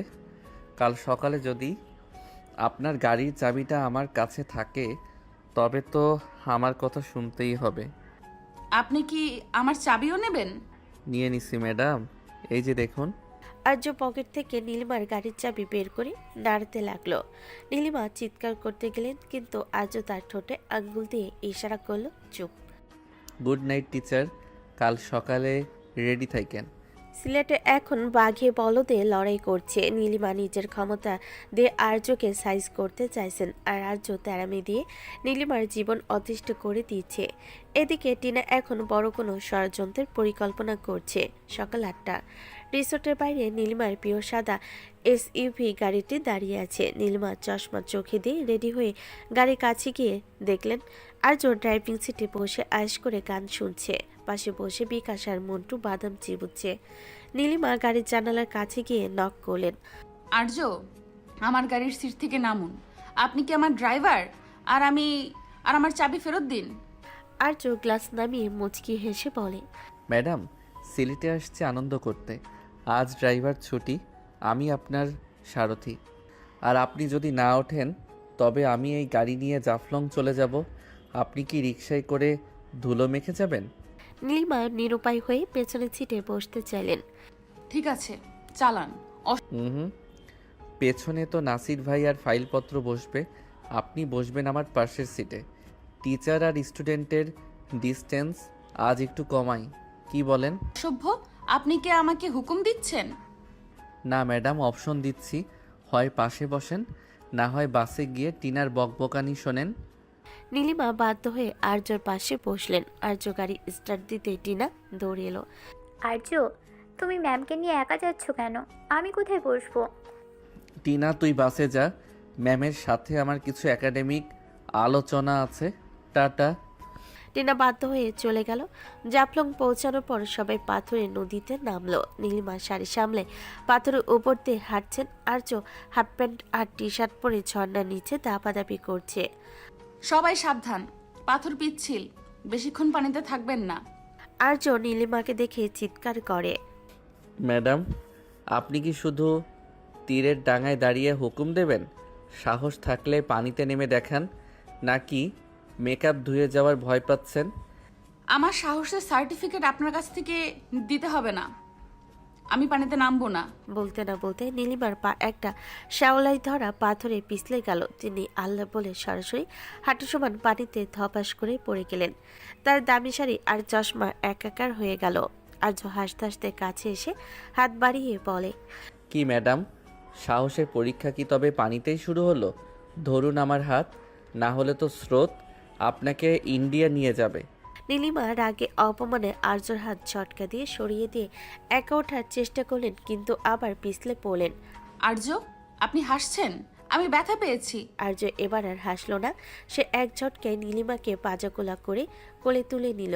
নীলিমা চমকে গিয়ে আর্যর গলা জড়িয়ে ধরলেন। ছাড়ুন, সবাই দেখছে। আর্য, এটা কি ধরনের বেয়াদবি? বেয়াদবি না ম্যাডাম, এটা হলো রেস্কিউ অপারেশন। আপনি তো ভিজে একদম বিড়ালের মতো হয়ে গেছেন। এখন যদি আমি না ধরি তবে এই পিচ্ছিল পাথরে আপনার হাত পা ভাঙবে। সবাই তাকিয়ে আছে। টিনা তো আমাদের দিকেই আসছে। তাকালে তাকাক, আমি তো আমার টিচারকে সাহায্য করছি। আপনার হার্টবিট তো দেখি ড্রামের মতো বাজছে ম্যাডাম। বাঘিনী কি তবে ছাত্রের কোলে ভয় পাচ্ছে? আর্য নীলিমাকে একটা শুকনো পাথরের উপর বসিয়ে দিল। নীলিমা ভিজা শাড়ি গায়ের সাথে লেপটে আছে। আর্য নিচের ব্যাগ থেকে একটা বড় তোয়ালে বের করে নীলিমার মাথায় চেপে ধরল। দূর থেকে টিনা এই দৃশ্য দেখলো। তার চোখে আগুন জ্বলছে। সে তার দামি আইফোন বের করে নীলিমার আর্যর কোলে ওঠা এবং তোয়ালে দিয়ে মাথা মোছার মুহূর্তগুলো কয়েকটা ছবি তুলল। এখন দেখবেন ম্যাডাম, এই ছবিগুলো যখন ফেসবুকের কনফেশন পেজে যাবে, তখন আপনার লেকচারগিরি কোথায় থাকে আমিও দেখব। আর্য শুধু আমার। পাহাড়ির রেস্টুরেন্টে সবাই খেতে বসেছে। নীলিমা একটা সাধারণ সালোয়ার কামিজ পরে এসেছেন, যা তিনি বাসে ব্যাকআপ হিসেবে রেখেছিলেন। আর্য তার ঠিক সামনে বসে কাঁচামরিচ দিয়ে মুরগির মাংস খাচ্ছে। আর্য, আপনার ওই ছবিগুলো ডিলিট করুন। আপনি নিশ্চয়ই ছবি তুলেছেন। আমি তুলিনি ম্যাডাম, তবে কেউ যদি তুলে থাকে তবে আপনাকে তো বেশ দারুণ লাগছিল, একদম সেই জলপরি। টিনা সেখানে সে ফোনটা টেবিলের উপর রাখলো। ম্যাম, ছবি কি শুধু আর্যই তোলে? আমি তো একটা দারুণ ভিডিও করেছি। আপনি আর্যর কোলে যেভাবে হাসিলেন সেটা দেখলে তো ডিন স্যার অবাক হয়ে যাবেন। নীলিমা মুখ ফ্যাকাশে হয়ে গেল। টিনা, ওটা ডিলিট করুন। আমি পড়ে গিয়েছিলাম, তাই ও আমাকে সাহায্য করছিল। সাহায্য নাকি সুযোগ? আর্যকে আপনি লাই দিয়ে দিয়ে মাথায় তুলেছেন। আমি এই ছবি এখনই ভাইরাল করব। আর্য হুট করে উঠে দাঁড়ালো। সে টিনার হাত থেকে ফোনটা এক ঝটকে কেড়ে নিল। আর্য, ফোন দাও আমার, এটা আমার পার্সোনাল ফোন। পার্সোনাল ফোন দিয়ে যখন অন্যের সম্মান নিয়ে খেলবি তখন সেটা পাবলিক প্রপার্টি হয়ে যায়। বিকাশ, ধর তো ফোনটা। আর্য ফোনটা নিয়ে সোজা জাফলংয়ে নদীতে ছুঁড়ে মারল। টিনা চিৎকার করে কেঁদে উঠল। শোন টিনা, নীলিমা ম্যাডাম যত তেরামি করুক, উনি আমাদের টিচার। ওনার বিরুদ্ধে কোনো নোংরামি আমি বরদাস্ত করব না। তোর ফোনের দাম আমি দিয়ে দেব, কিন্তু ছবি আর ফিরবে না। নীলিমা স্তব্ধ হয়ে আর্যর দিকে তাকিয়ে রইলেন। এই ছেলেটা আমাকে এত জ্বালায়, আবার আমার সামনের জন্য নিজের বান্ধবীর ফোন নদীতে ফেলে দিল। রিসোর্টে ফেরার সময় আর্য আর নীলিমা গাড়িতে চুপচাপ বসে আছে। নীলিমা আর আর্যর সাথে ঝগড়া করছে না। আর্য, থ্যাংক ইউ। ফোনটা না ফেললে কাল আমার চাকরি থাকতো না। আর্য জানালার বাইরে তাকিয়ে বলে, থ্যাংক ইউ দিয়ে কি হবে ম্যাডাম? আমি তো আপনার খারাপ চরিত্রের স্টুডেন্ট। কাল ক্লাসে গিয়ে তো আবার আমাকে ডাস্টবিনে পাঠাবেন। হয়তো পাঠাবো না, তবে আপনার তেরামি কমান। কমাবো না। তেরামি আছে বলেই তো নীলিমা চৌধুরী আজ আমার পাশে বসে আছে। আর শুনুন, রাতের ডিনারে কিন্তু আমি আপনার হাতে তৈরি কিছু খেতে চাই। সিলেটের সাতকরা দিয়ে মাংস রান্না করতে পারেন? আমি আপনার চাকর নই। চাকর না, টিচার। টিচাররা তো ছাত্রদের বায়না পূরণ করে। জাফলং থেকে ফেরার পর টিনা এখন আহত বাঘিনী। তার দামি ফোন নদীতে। আর তার চেয়েও বড় কথা, আর্য সবার সামনে নীলিমার পক্ষ নিয়েছে। টিনা এখন আর শুধু জেলাস নয়, সে এখন প্রতিশোধ পরায়ণ। অন্যদিকে ট্যুরের দ্বিতীয় দিন ঠিক হয়েছে সিলেটের মালঞ্ছড়া চা বাগানে পিকনিক আর হাইকিং হবে। রিসোর্টের ডাইনিং হলে সবাই নাস্তা করছে। নীলিমা ম্যাডাম আজ হালকা বেগুনি রঙের একটি সালোয়ার কামিজ পরেছে। তার সাথে যোগ দিয়েছে ডিপার্টমেন্টের হেড ডক্টর মতিন সাহেব। তিনি অত্যন্ত কড়া এবং একটু ফাজলামি সহ্য করেন না। নীলিমা, শুনলাম কাল নাকি জাফলংয়ে খুব বিশৃঙ্খলা হয়েছে। আর্য নামের ওই ছেলেটা নাকি কার ফোন নদীতে ফেলেছে। নীলিমা একটু থতমত খেয়ে যায়। জি স্যার, আসলে ওটা একটা দুর্ঘটনা ছিল। আর্য ঠিক তখনই প্লেট হাতে ডিন স্যারের পাশের চেয়ারে এসে ধপাস করে বসলো। শুভ সকাল দিন স্যার। আরে নীলিমা ম্যাডাম, আপনার চোখ তো আজ একদম টকটকে লাল। কাল কি আমার কথা ভেবে সারা রাত কাঁদছেন? ডক্টর মতিন চশমার উপর দিয়ে তাকিয়ে বলে। নীলিমা রাগে তাঁত কিরমির করে। আর্য, শিক্ষকের সাথে কথা বলার আদব কি আপনি ভুলে গেছেন? আরে না স্যার, নীলিমা ম্যাডাম তো আমার পার্সোনাল গাইড। ওনার সাথে আমার সম্পর্কটা একটু স্পেশাল, তাই না ম্যাডাম? এই যে নিন, আপনার জন্য চিনি ছাড়া কফি আর একটা কাঁচামরিচ। আপনি তো আবার ঝাল ছাড়া চলতে পারেন না। আর্য, আপনি আপনার সিটে গিয়ে বসুন। স্যার চলুন, আমরা চা বাগানের দিকে রওনা দেই। মালনী ছড়া চা বাগান, উঁচু নিচু টিলা আর সবুজের সমারোহ। সবাই গ্রুপ করে টিলায় উঠছে। নীলিমা ম্যাডাম সবার পেছনে নজরদারি করছেন। আর্য তার গ্যাং নিয়ে সামনে। টিনা আজ খুব শান্ত। সে বরাবর তার ছোট ব্যাগের ভেতর হাত ঢুকাচ্ছে। দোস্ত আর্য, টিনারে দেখছোস? আজ তো একেবারে চুপ।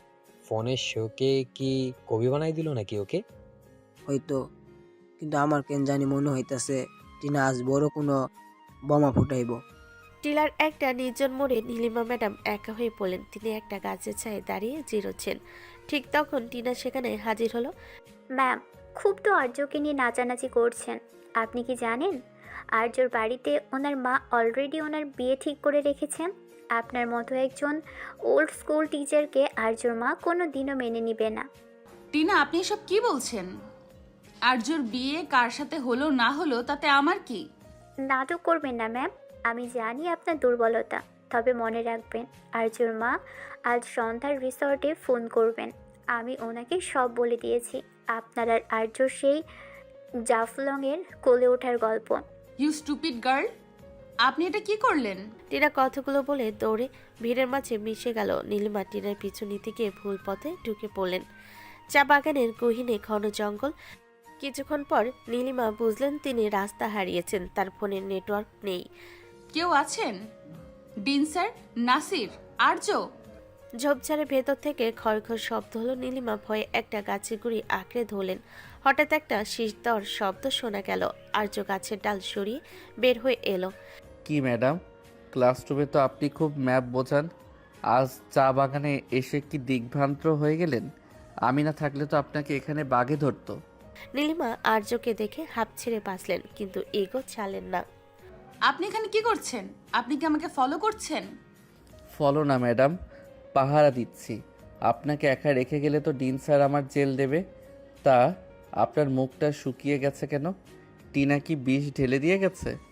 হঠাৎ টিপটিপ বৃষ্টি শুরু হলো। তারা একটা ছোট্ট পাহাড়ি ঘুরে ঘুরে আশ্রয় নিল, যা চা বাগানের শ্রমিকরা বিশ্রাম নিতে ব্যবহার করে।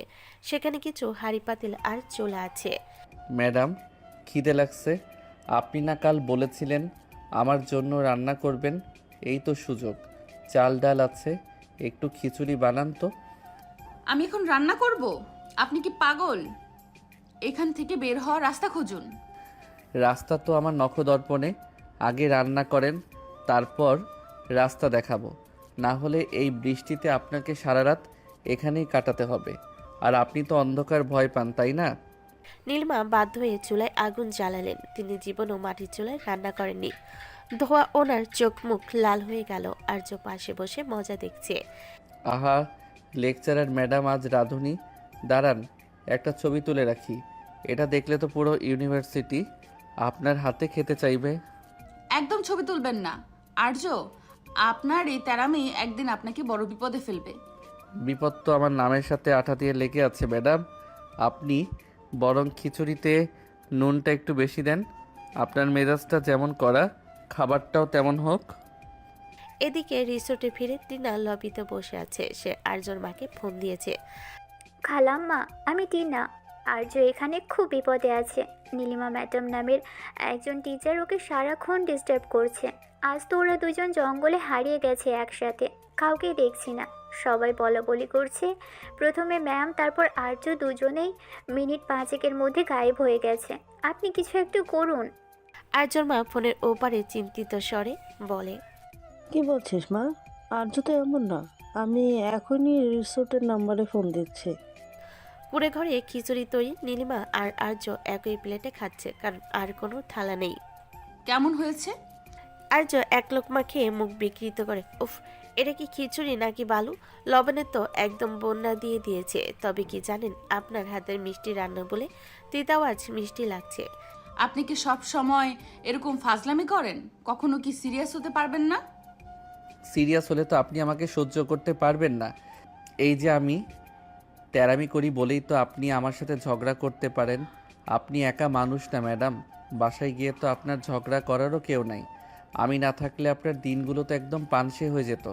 নীলিমা চুপ হয়ে গেলেন। আর্যর কথাগুলো আজ তেরা হলেও সত্য। বৃষ্টি থামলে আর্য নীলিমাকে নিয়ে রিসোর্টে ফিরল। রিসোর্টের লবিতে ডিন স্যার, জলিয়াপা আর টিনা দাঁড়িয়ে আছে। সবাই তাদের দিকে অদ্ভুত নজরে তাকাচ্ছে। নীলিমা, আর্য, আপনাদের দুজনের জন্য পুরো ক্যাম্পাসে ছি ছি পড়ে গেছে। আর্যর মা ফোন করেছিলেন। নীলিমা, আপনি কি একজন ছাত্রের সাথে এভাবে সময় কাটানোর জন্য ট্যুর ইনচার্জ হয়েছেন? স্যার, আমরা পথ হারিয়ে ফেলেছিলাম, বিশ্বাস করুন। বিশ্বাস? বিশ্বাস কিসের স্যার? আমি তো নিজের চোখে দেখেছি। আর্য জ্যাকেট পরে ম্যাম ওনার পাশে বসেছিল। আর্য এগিয়ে সে টিনার সামনে দাঁড়ালো। টিনা, তুই না বলেছিলি তোর ফোন নদীতে পড়ে গেছে? কিন্তু আমি তো জানতে পারলাম তুই এখন নতুন একটা ফোন দিয়ে খালাম্মাকে কল দিলি। বাসা থেকে আবির কল করে সব বলেছে আমাকে। তুই যে ফোন করেছিস সেটাও বলেছে। এত টাকা কই পাইলি? নাকি আগে থেকেই চক্রান্ত ছিল? আমি তো শুনুন ডিন স্যার, নীলিমা ম্যাডাম আমার মেন্টর। ওনার সম্মান নিয়ে কেউ খেললে আমি তার জিভ টেনে ছিঁড়ে ফেলবো। আর টিনা, তুই আজই এই ট্যুর থেকে আউট হবি, না হলে আমি তোর সব গোপন কথা ফাঁস করে দেব। নীলিমা নিজের রুমে ঢুকে হামা করে কেঁদে দিলেন। তার সম্মান আজ ধুলোয় মিশে গেছে। হঠাৎ জানালার কাছে টোকা দেওয়ার শব্দ হলো। আর্য বারান্দা দিয়ে নীলিমার রুকে উকি দিচ্ছে। নীলিমা চোখ মুছতে মুছতে বলে, আপনি আবার এখানে কেন? আমার জীবনটা নষ্ট করে কি শান্তি পাচ্ছেন না? নষ্ট না ম্যাডাম, শান দিচ্ছি। এই যে দেখুন, আপনার জন্য গরম কফি আর একটা চকলেট। কান্না করলে মুখটা একদম পেতনির মতো লাগে। একটু হাসুন তো। আর্য, আপনি চলে যান, কালই আমি রিজাইন দেব। রোজাইন? এত সোজা? আমি থাকতে আপনি কোথাও যেতে পারবেন না। কাল সকালে আমরা কুলাউড়া যাব, রেডি থাকবেন। আর হ্যাঁ, কাল আপনার শাড়িটা একটু সুন্দর দেখে পরবেন, আমার পছন্দ অনুযায়ী। অসভ্য, আপনার পছন্দ আমার শুনতে হবে? হবে, কারণ আমি আপনার সেই তেরা ছাত্র যে আপনার সব বিপদ নিজের কাঁধে তুলে নিতে পারে। গুড নাইট বাঘিনী ম্যাডাম। সকাল 7টা। সিলেটের ট্যুরের আজ তৃতীয় দিন। গন্তব্যে কুলাউড়ার এক দুর্গম ঝর্ণা। নীলিমা ম্যাডাম আজ কড়া ডিসিপ্লিন মেনটেন করছেন। তিনি ঠিক করেছেন আজ আর্যর সাথে কোনো কথা বলবেন না, কিন্তু আর্য কি তা হতে দেবে? বাসে সবাই উঠেছে। নীলিমা ম্যাডাম আজ একদম পেছনে ছিটে গিয়ে বসছেন যাতে আর্য সামনে না আসে, কিন্তু আর্য দোলনা খেতে খেতে বাসে উঠল আর সোজা গিয়ে নীলিমার পাশে ছিটে ব্যাগ ডাকলো। নীলিমা চোখ রাঙিয়ে ওঠে। আর্য, এখানে কেন? সামনে তো অনেক সিট খালি আছে। ম্যাডাম, পেছনের সিটে ঝাঁকুনি বেশি, আর আমার তো আবার অ্যাডভেঞ্চার পছন্দ। বাসের এই দোলনি আর আপনার এই রাগী চেহারা, উফ, সেরা কম্বিনেশন। নাসির, নাসির কোথায়? ওকে সরিয়ে দিন এখান থেকে। নাসির সামনে থেকে কাচমাচু হয়ে বলে, ম্যাম, আর্য ভাই তো কইল ওনার ওনার মোশন সিকোশ আছে, পিছনের সিটে না বসলে নাকি উনি বাসের জানালা দিয়ে মাথা বের করে গান গাইব। উফ, আর্য, আপনি কি একটা আস্ত আপদ? ঠিক আছে, বসুন, তবে 1 ইঞ্চিও আমার দিকে ঘেঁষবেন না। কুলাউড়ার পাহাড়ি পথে হাইকিং শুরু হলো। নীলিমার হাতে একটা ডিজিটাল ম্যাপ। আর্য তার পেছন পেছন হাঁটছে আর শীষ দিচ্ছে। নীলিমা ভুল করে বাম দিকে সরু পথে ঢুকে বলেন, ম্যাডাম, গুগল ম্যাপ কি আপনার মেজাজের মতো কাজ করছে না? ওই পথটা কিন্তু খাড়া পাহাড়ের দিকে গেছে। চুপ করুন আর্য, আমি জানি আমি কোথায় যাচ্ছি। আমি জিওগ্রাফি টিচার, আমাকে পথ শেখাতে হবে না। জিওগ্রাফি খাতায় ভালো ম্যাডাম, কিন্তু সিলেটের জঙ্গলে তো জিপিএসও ফেল মারে। যান যান, এগিয়ে যান, আমি আছি তো পেছনের দিকে কলার চেপে ধরার জন্য। 10 মিনিট পর নীলিমা দেখলেন সামনে শুধু ঘন ঝোপ আর কাদা। রাস্তার শেষ তিনি থমকে দাঁড়ালেন। এটা তো ম্যাপে নেই। আর্য হাসতে হাসতে গাছের একটা ডাল ভেঙে এগিয়ে এলো। ম্যাপে নাই কারণ আপনি ম্যাপটা উল্টো ধরে আছেন ম্যাডাম। স্ক্রিনটা ঘোরান, দেখবেন আমরা এখন ড্রেনের দিকে যাচ্ছি। নীলিমা লজ্জে আর রাগে লাল হয়ে গেল। আপনি জানতেন, জেনেও আমাকে যেতে দিলেন? আপনার ইগোটা একটু নড়াচড়া করছিল তো, তাই ভাবলাম একটু কাদা মাখলে যদি ইগোটা নরম হয়। এবার নেন, আসেন, এদিকে আসেন। অবশেষে তারা ঝর্ণার কাছে পৌঁছালো। সবাই পানিতে নেমে হই হুল্লোড় করছে। বিকাশ আর মন্টু আর্যর জন্য পাহাড়ি কাঁচামরিচ আর লেবু জোগাড় করেছে। নীলিমা পাথরের উপর বসে সবার উপর দাপট দেখাচ্ছেন। কেউ গভীর পানিতে যাবেন না। বিকাশ, শার্ট ভিজাবেন না। আর্য নীলিমার পায়ের কাছে একটা লেবু আর একটা কাঁচামরিচ রেখে বলে, ম্যাডাম, সারাক্ষণ তো চিল্লান, এই নিন পাহাড়ি মরিচ, একটা কামড় দেন, দেখবেন আপনার গলার স্বর কোকিলের মতো হয়ে গেছে। আপনি কি মনে করেন আমি ভয় পাই? আপনার এই সস্তা মরিচ আমি এমনিই খেতে পারি। তাই নাকি? চ্যালেঞ্জ, এই একটা মরিচ যদি আপনি চিবিয়ে খেতে পারেন, তবে আজ সারাদিন আমি আপনার সব কথা মুখ বুজে সহ্য করব। আর যদি না পারেন, তবে আজ রাতে ডিনারের পর আমাকে আইসক্রিম খাওয়াতে হবে। Challenge accepted. নীলিমা বীর পদে একটা কাঁচামরিচ মুখে দিলেন। 1 সেকেন্ড পরই ওনার চোখ কপালে উঠল। মুখ দিয়ে আগুন বের হওয়ার দশা। তিনি হাহাকার করে পানির জন্য ছটফট করতে লাগলেন। নীলিমার এই অবস্থা দেখে আর্য তাড়াতাড়ি 1 বোতল ঠান্ডা মধু বের করলো তার ব্যাগ থেকে। হা করুন ম্যাডাম, আহা, বাঘিনী তো এখন ড্রাগন হয়ে গেছে। এই নিন, মধু খান। আর্য জোর করে নীলিমার মুখে মধু দিয়ে দিল। নীলিমা তখন ব্যথায় আর ঝালে আর্যর হাত খামছে ধরেছেন। দূর থেকে টিনা এই দৃশ্য দেখে আবার জেলাসিতে জ্বলতে লাগলো। সেবার বিকাশকে হাত করলো। বিকাশ, তুই না আর্যর দোস্ত, দেখলি আর্য কিভাবে ম্যামের সেবা করছে? তুই এক কাজ কর, ম্যামের ব্যাগে একটা নকল তেলাপোকা ভরে দে তো। ম্যাম তো তেলাপোকা ভয় পাই।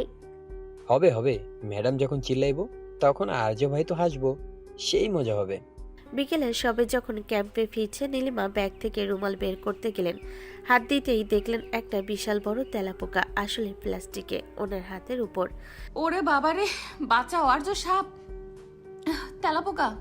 নীলিমা দৌড়ে গিয়ে আর্যকে জড়িয়ে ধরলেন। আর্য বুকের মধ্যে মুখ লুকিয়ে তিনি কাঁপছেন।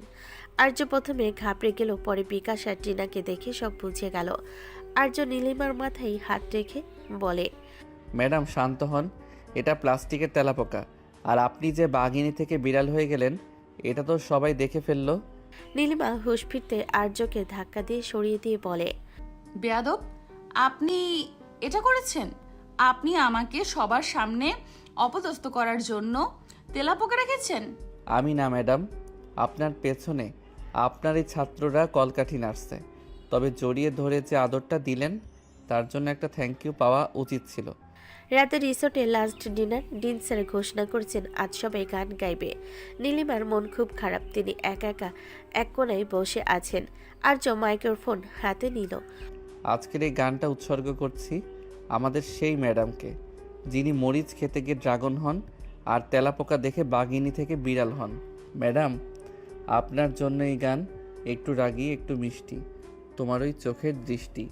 পুরো ডিপার্টমেন্ট হাসিতে ফেটে পড়ল। নীলিমা ফাইল দিয়ে মুখ ঢেকে রাখলেন।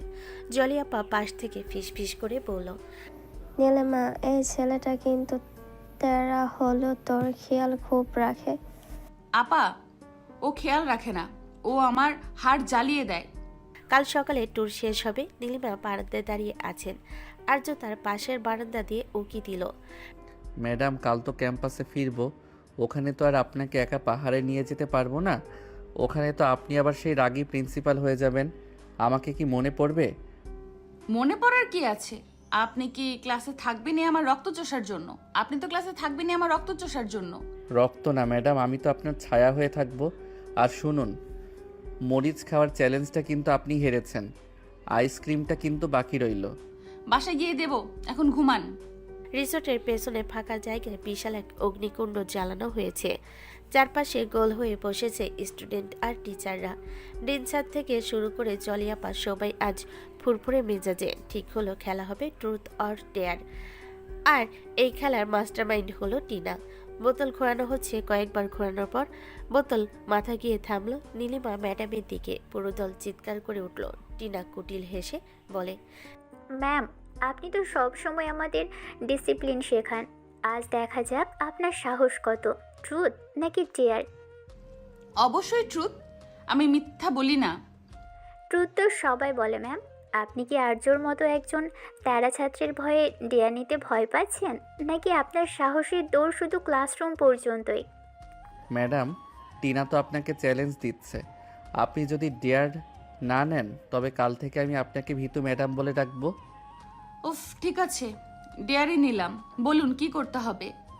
বেশি কিছু না, এই রিসর্টের পিছনে যে ঘন জঙ্গল আছে আপনি একা সেখানে যাবেন এবং একটা নির্দিষ্ট বটগাছ থেকে একটা লতা ছিঁড়ে নিয়ে আসবেন। সময় মাত্র 20 মিনিট। টিনা, এটা একটু বেশি হয়ে যাচ্ছে না? রাত গভীর, জঙ্গল বিপজ্জনক। না স্যার, আমি যাব। আমি প্রমাণ করব আমি কাউকে ভয় পাই না। নীলিমা একা মোবাইল টর্চ নিয়ে জঙ্গলে ঢুকলেন। প্রথমে সাহস দেখালো, যত ভেতরে যাচ্ছেন ঝিঝি পোকার ডাক আর প্যাঁচার শব্দে ওনার হাত পা কাঁপতে শুরু করলো। 10 মিনিট পর তিনি বুঝলেন তিনি রাস্তা হারিয়েছেন। চারিদিকে শুধু বড় বড় গাছ আর অন্ধকার। বটগাছটা কোথায়? আমি ফিরবো কোন দিক দিয়ে? হঠাৎ একটা খসখস শব্দে তিনি ভয় পেয়ে দৌড়াতে গিয়ে এক গাদা কাদার ভেতর আছাড় খেলেন। তার পায়ের গোড়ালি মচকে গেল। টর্চটা ছিটকে দূরে পড়ে বন্ধ হয়ে গেল। নীলিমা এবার আর নিজেকে ধরে রাখতে পারলেন না। অন্ধকার জঙ্গলে একা বসে হাউমাউ করে কাঁদতে শুরু করলেন। কেউ আছেন? বাঁচান আমাকে। আর্য, আপনি কোথায়? ক্যাম্পফায়ারের ওখানে 20 মিনিট পার হয়ে যাওয়ায় সবাই চিন্তিত। আর্য আর থাকতে পারল না। সে সবার আগে দৌড়ে জঙ্গলে ঢুকলো। বাকিরা অন্যদিকে গেল। কিন্তু আর্যর সহজাত বুদ্ধি ওকে নীলিমার কান্নার দিকে নিয়ে এলো। ম্যাডাম, আপনি কি এখানে বসে জলসা করছেন নাকি কাদার সাথে প্রেম করছেন? নীলিমা আর্যকে দেখে খুশিতে লাফিয়ে উঠতে গিয়ে ব্যথায় কুঁকিয়ে উঠলেন। আর্য, আপনি এসেছেন? আমি আর পারছি না, আমার পা ভেঙে গেছে মনে হয়। বাঘিনী তো দেখি এখন ভিজে বিড়াল হয়ে কাঁদছে, আমি না বললে তো টিনার ওই সস্তার চ্যালেঞ্জ আপনি নিতেন না। এখন তো দেখছি আপনাকে পার্সেল করে নিয়ে যেতে হবে। উঠুন, আপনার এই মচকানো পা নিয়ে হাঁটা সম্ভব না। আমার কোলে আসুন। অসম্ভব, আমি আপনার কোলে উঠব না, আমি নিজেই হাঁটবো। ঠিক আছে, হাঁটু গেড়ে বসেই থাকুন, আমি চললাম। বাঘ ভাল্লুক আসলে ওদের সাথে একটু ইকোনমিক্স নিয়ে আলোচনা করবেন। আসি। আর্য দু কদম যেতেই নীলিমা ভয়ে চিল্লিয়ে উঠল। না না, আর্য যাবেন না। আচ্ছা ঠিক আছে, নিন। আর্য নীলিমাকে পাজাকোলা করে কোলে তুলে নিয়ে বলে, বাপরে ম্যাডাম, আপনি কি পাথর খান? ওজন তো দেখি কম না, আমার তো হাড়গোড় ভেঙে যাবে। চুপ করুন, আপনি কি ওজন মাপতে এসেছেন? তাড়াতাড়ি রাস্তা খুঁজুন। রাস্তা তো আমিও ভুলে গেছি ম্যাডাম। আপনার কান্নার শব্দ শুনে যেদিকে আসছি এখন দেখি চারদিকেই একরকম। প্রায় আধা ঘন্টা হাঁটার পর তারা বনের গহীনে একটা টিমটিমে আলো দেখতে পেল। সামনে একটা পুরনো মাটির কুঁড়ে ঘর, সেখানে এক বৃদ্ধ দম্পতি রতি কাকা আর সরলা মাসি হারিকেন জ্বালিয়ে ভাত খাচ্ছিলেন। আর্য নীলিমাকে কোলে নিয়ে সরাসরি ঘরের ভেতর ঢুকে পড়ল। ও চাচা, একটু আশ্রয় পাওয়া যাবে? আমার বউ জঙ্গলি রাস্তায় আছাড় খেয়ে পা ভেঙে ফেলেছে। নীলিমা আর্যর পেটে এক চিমটি কেটে বলে, কি? বউ? আর্য, আমি আপনার টিচার। আরে বউ না বললে এরা আপনাকে আমাকে জায়গা দেবে? আরে বাচ্চা, এই গভীর রাতে জঙ্গলে কি করতে আসছিল? আসো আসো, এই পার্টিতে বসা ওনারে। বউটা তো খুব সুন্দর গো। তা জামাই, ঝগড়া করে বুঝি জঙ্গলে আসছিলে? ঠিক ধরছেন মাসি, আপনার এই বউটা খুব রাগী। সারাদিন শুধু চিল্লায় আর আমাকে ফেল করানোর ভয় দেখায়।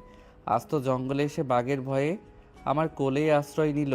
সরলা মাসি নীলিমার পায়ে গরম তেল মালিশ করে দিলেন। নীলিমা ব্যথায় ওহ আহ করছেন, আর আর্য পাশে বসে মুচকি হাসছে। ম্যাডাম, এখন তো আর দাপট নাই। মাসির হাতের মালিশ খেয়ে কেমন লাগছে? কাল কি ক্লাসে এই মালিশের গল্প বলবেন? আর্য, আপনি যদি মুখ বন্ধ না করেন তাহলে আমি এই ব্যথা নিয়ে আপনাকে মারবো। তোমরা ঝগড়া থামাও, আজ রাতটা এই কুড়ে ঘরে কাটাতে হবে। বাইরে বৃষ্টি পাচ্ছে, এই যে একটা কাঁথা আর একটা বালিশ, তোমরা দুজনে মানিয়ে নাও। কি? আমি আর ও একসাথে এই ছোট কাঁথায়? মাসি, ও আমার ছাত্র। বাইরে ঝমঝম করে বৃষ্টি পড়ছে। কুড়ে ঘরের ভেতর হারিকেনের আলোতে নীলিমা আর আর্য পাশাপাশি শুয়ে আছে, মাঝখানে একটা বালিশ। আর্য, আপনি কি ঘুমাচ্ছেন? না ম্যাডাম, ভাবছি আপনার এই অসহায় চেহারাটা যদি মন্টু আর বিকাশ দেখতো। আপনি যে আর্য চৌধুরীর কোমর ধরে ঝুলেছিলেন সেটা ভাবতেই আমার হাসি পাচ্ছে। আপনি একটা চরম তেরা ছেলে, কিন্তু আজ আপনি না আসলে আমি হয়তো মরেই যেতাম। মরে গেলে আমার সাথে ঝগড়া করতো কে? শুনুন ম্যাডাম, আপনার ইগোটা এই জঙ্গলে ফেলে রেখে যান।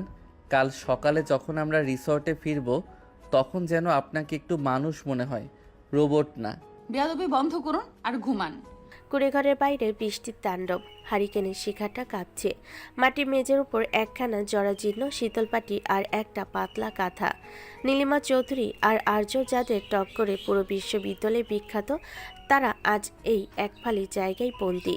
নীলিমা আর আর্যর মাঝখানে একটা বালিশ, কিন্তু পাটিটা এতই ছোট যে দুজনের শরীর বারবার ঘষা খাচ্ছে। আর্য, আপনি ওইদিকে সরুন। আপনার হাত আমার কাঁধে লাগছে কেন? ম্যাডাম, আমি কি দেয়াল ফুঁড়ে বাইরে যাব? আপনি তো এইটুকু পার্টির অর্ধেক দখল করে আছেন। আপনার এই চওড়া ইগোটা একটু কমান, জায়গা এমনিই হয়ে যাবে। বেয়াদবি করবেন না, আমি আপনার টিচার, একটু সম্মান দিয়ে কথা বলুন। নীলিমার রাগে পাশ কাটিয়ে ফিরতে গেলেন, কিন্তু পায়ের ব্যথায় ভারসাম্য হারিয়ে পাটি থেকে গড়িয়ে নিচে পড়ে যেতে গেলেন। আর্য এক চনমনে ক্ষিপ্ততায় নীলিমার কোমর জড়িয়ে ধরল। নীলিমা সরাসরি আর্যর তপ্ত বুকের ওপর গিয়ে পড়লেন। হারিকেনের আলোয় আর্যর দু চোখে আজ অন্যরকম নেশা। নীলিমার ভেজা চুলের ঘ্রাণ আর আর্যর পুরুষালী শরীরে উত্তাপ মিলেমিশে একাকার।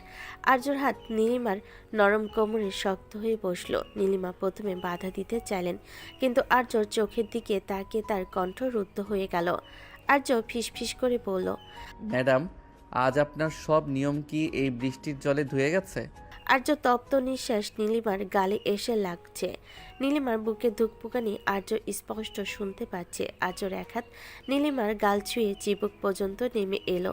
নীলিমা চোখ বন্ধ করে ফেলেন। আর্যর ঠোঁট যখন নীলিমার কানের কাছে পৌঁছালো তখন নীলিমার উত্তেজনায় আর্যর শার্টের কলার খামচে ধরলেন। এক অসহ্য কিন্তু মিষ্টি রোমাঞ্চে দুজনেই ডুবে গেলেন। ধুলোমাখা সেই কুঁড়ে ঘর যেন এক স্বর্গীয় বাসর ঘরে পরিণত হলো। বৃষ্টির শব্দ ছাপিয়ে তাদের দীর্ঘশ্বাসের শব্দ স্পষ্ট হতে লাগলো। নীলিমা ভুলে গেলেন তিনি একজন কড়া ম্যাজিস্ট্রেট বা লেকচারার। তিনি আজ কেবল এক নারী যে তার প্রিয় তারা ছাত্রের আশ্রয়ে নিজেকে সঁপে দিয়েছে। ঠিক তখনই কুঁড়ে ঘরের পাশের কপাটে লাথি মেরে খুলে গেল। হাতে মশাল আর তীরধনুক নিয়ে 4-5 জন আদিবাসী পুরুষ ঘরে ঢুকলো। তাদের চোখে আগুনের আভা।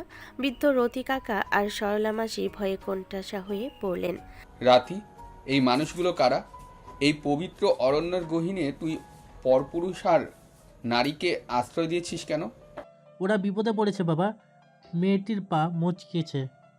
আদিবাসী নেতা আর্য আর নীলিমার দিকে আঙ্গুল উঁচিয়ে বলে, মিথ্যে কথা। আমরা অনেকক্ষণ বাইরে থেকে দেখছি। এরা স্বামী স্ত্রী না। এই পবিত্র অরণ্য আমাদের মা, আমাদের দেবতা। এই অপবিত্রতায় উনি ক্রুদ্ধ হবেন। তোমরা আমাদের ধর্ম আর আমাদের সমাজকে নষ্ট করছো। নীলিমা ভয়ে কেঁদে ফেলে আর্যের পেছনে লুকালেন। না না, আমরা তেমন কিছু করিনি। আমরা পথ হারিয়ে এখানে এসেছি, আমাদের যেতে দিন। যেতে দেব? এই পাপের ফল পুরো জঙ্গল ভোগ করবে। এদের এখনই মেরে আমাদের দেবতার থানে উৎসর্গ করতে হবে। এদের রক্ত দিয়ে মাটি শুদ্ধ হবে। আর্য নীলিমাকে আগলে দাঁড়িয়ে বলে, খবরদার ওনার গায়ে হাত দেবেন না। যা করার আমার সাথে করুন। যদি বাঁচতে চাও তবে এই মুহূর্তে আমাদের সমাজের নিয়মে তোমাদেরকে শুদ্ধ হতে হবে। এই অপবিত্রতা মোচনের একটাই পথ, বিয়ে। তোমরা কি এখনই একে অপরকে বিয়ে করবে? নীলিমা ও আর্য একসাথে চিৎকার করে। না, অসম্ভব। না, অসম্ভব। নীলিমা আর্যর দিকে তাকিয়ে বলে, আমি ওকে বিয়ে করব, আমার ছাত্রকে? কখনো না। আর আমি এই রাগী হিটলারকে বিয়ে করে জেল খাটবো? তার চেয়ে মরা ভালো। আদিবাসী নেতা ধনুক উঁচিয়ে বলে, তবে তাই হোক, ছেলেদের প্রস্তুত করো। নীলিমা থরথর করে কাঁপছে। তিনি আর্যর কানের কাছে গিয়ে ফিসফিস করে বললেন, আর্য, ওরা তো সত্যিই মেরে ফেলবে। মারার চেয়ে এই নাটক করা ভালো না? ফিরে গেলে তো আমরা সব অস্বীকার করতে পারবো। ম্যাডাম, বিয়ে কি খেলার জিনিস? আচ্ছা ঠিক আছে, আপনার জীবন বাঁচানোর জন্য আমি রাজি, কিন্তু মনে রাখবেন আপনি কিন্তু আমার বউ হওয়ার যোগ্যতা রাখেন না। চুপ করুন, আপনিও আমার জামাই হওয়ার যোগ্য না। আদিবাসীরা এক মৌলভী সাহেবকে, যিনি এই জঙ্গলের পাশের গ্রামেই থাকেন, তাকে ধরে নিয়ে এলো। হারিকেনের হলদে আলোয় আর্য আর নীলিমা মুখোমুখি বসলো। নীলিমার মাথায় সরলা মাসি একটা জাল ওনা টেনে দিলেন। আর্য চৌধুরী, আপনি কি নীলিমাকে 5 লক্ষ টাকা দিনমোহরে বিয়ে করতে রাজি আছেন? আর্য নীলিমার দিকে তেরা দৃষ্টি দিয়ে বলে, রাজি, কবুল। নীলিমা চৌধুরী, আপনি কি আর্য চৌধুরীকে স্বামী হিসেবে গ্রহণ করছেন? নীলিমা দীর্ঘশ্বাস ফেলে চোখ বন্ধ করে। কবুল। বিয়ে শেষ হতে আদিবাসীরা মেতে উঠলো। তারা ঢাক ঢোল বাজিয়ে নাচতে শুরু করলো। তারা নিয়ম করলো আজ রাতটা এদের একে অপরের হাত ধরে বসে থাকতে হবে, না হলে দেবতা অপবিত্র থাকবে। এ সময় জামাইয়ের প্লেট থেকে একটু মিষ্টি খাও। আর্য প্লেট থেকে একটা রসগোল্লা নিয়ে নীলিমার মুখের সামনে ধরলো। খান ম্যাডাম, সারা জীবন তো শুধু ঝাল আর তিতা খাওয়াইছেন, এবার জামাইয়ের হাতের মিষ্টি খান। আর্য, আমি আপনাকে চিবিয়ে খাবো।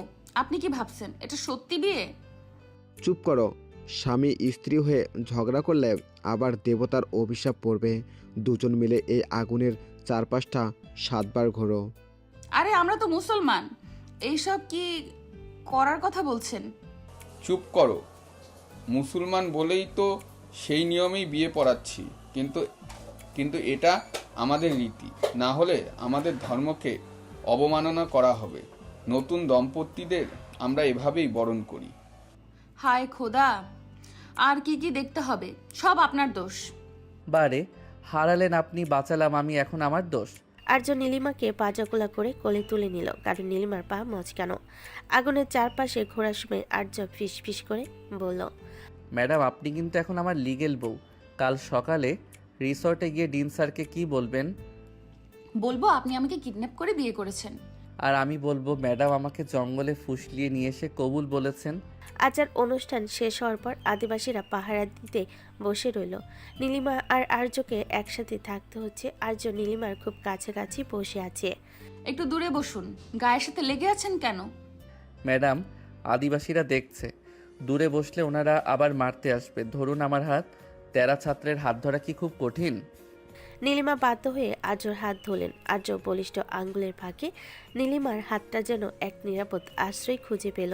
নীলিমা মনে মনে ভাবছেন, এই তেরা ছেলেটাই কি তবে আমার নিয়তি ছিল?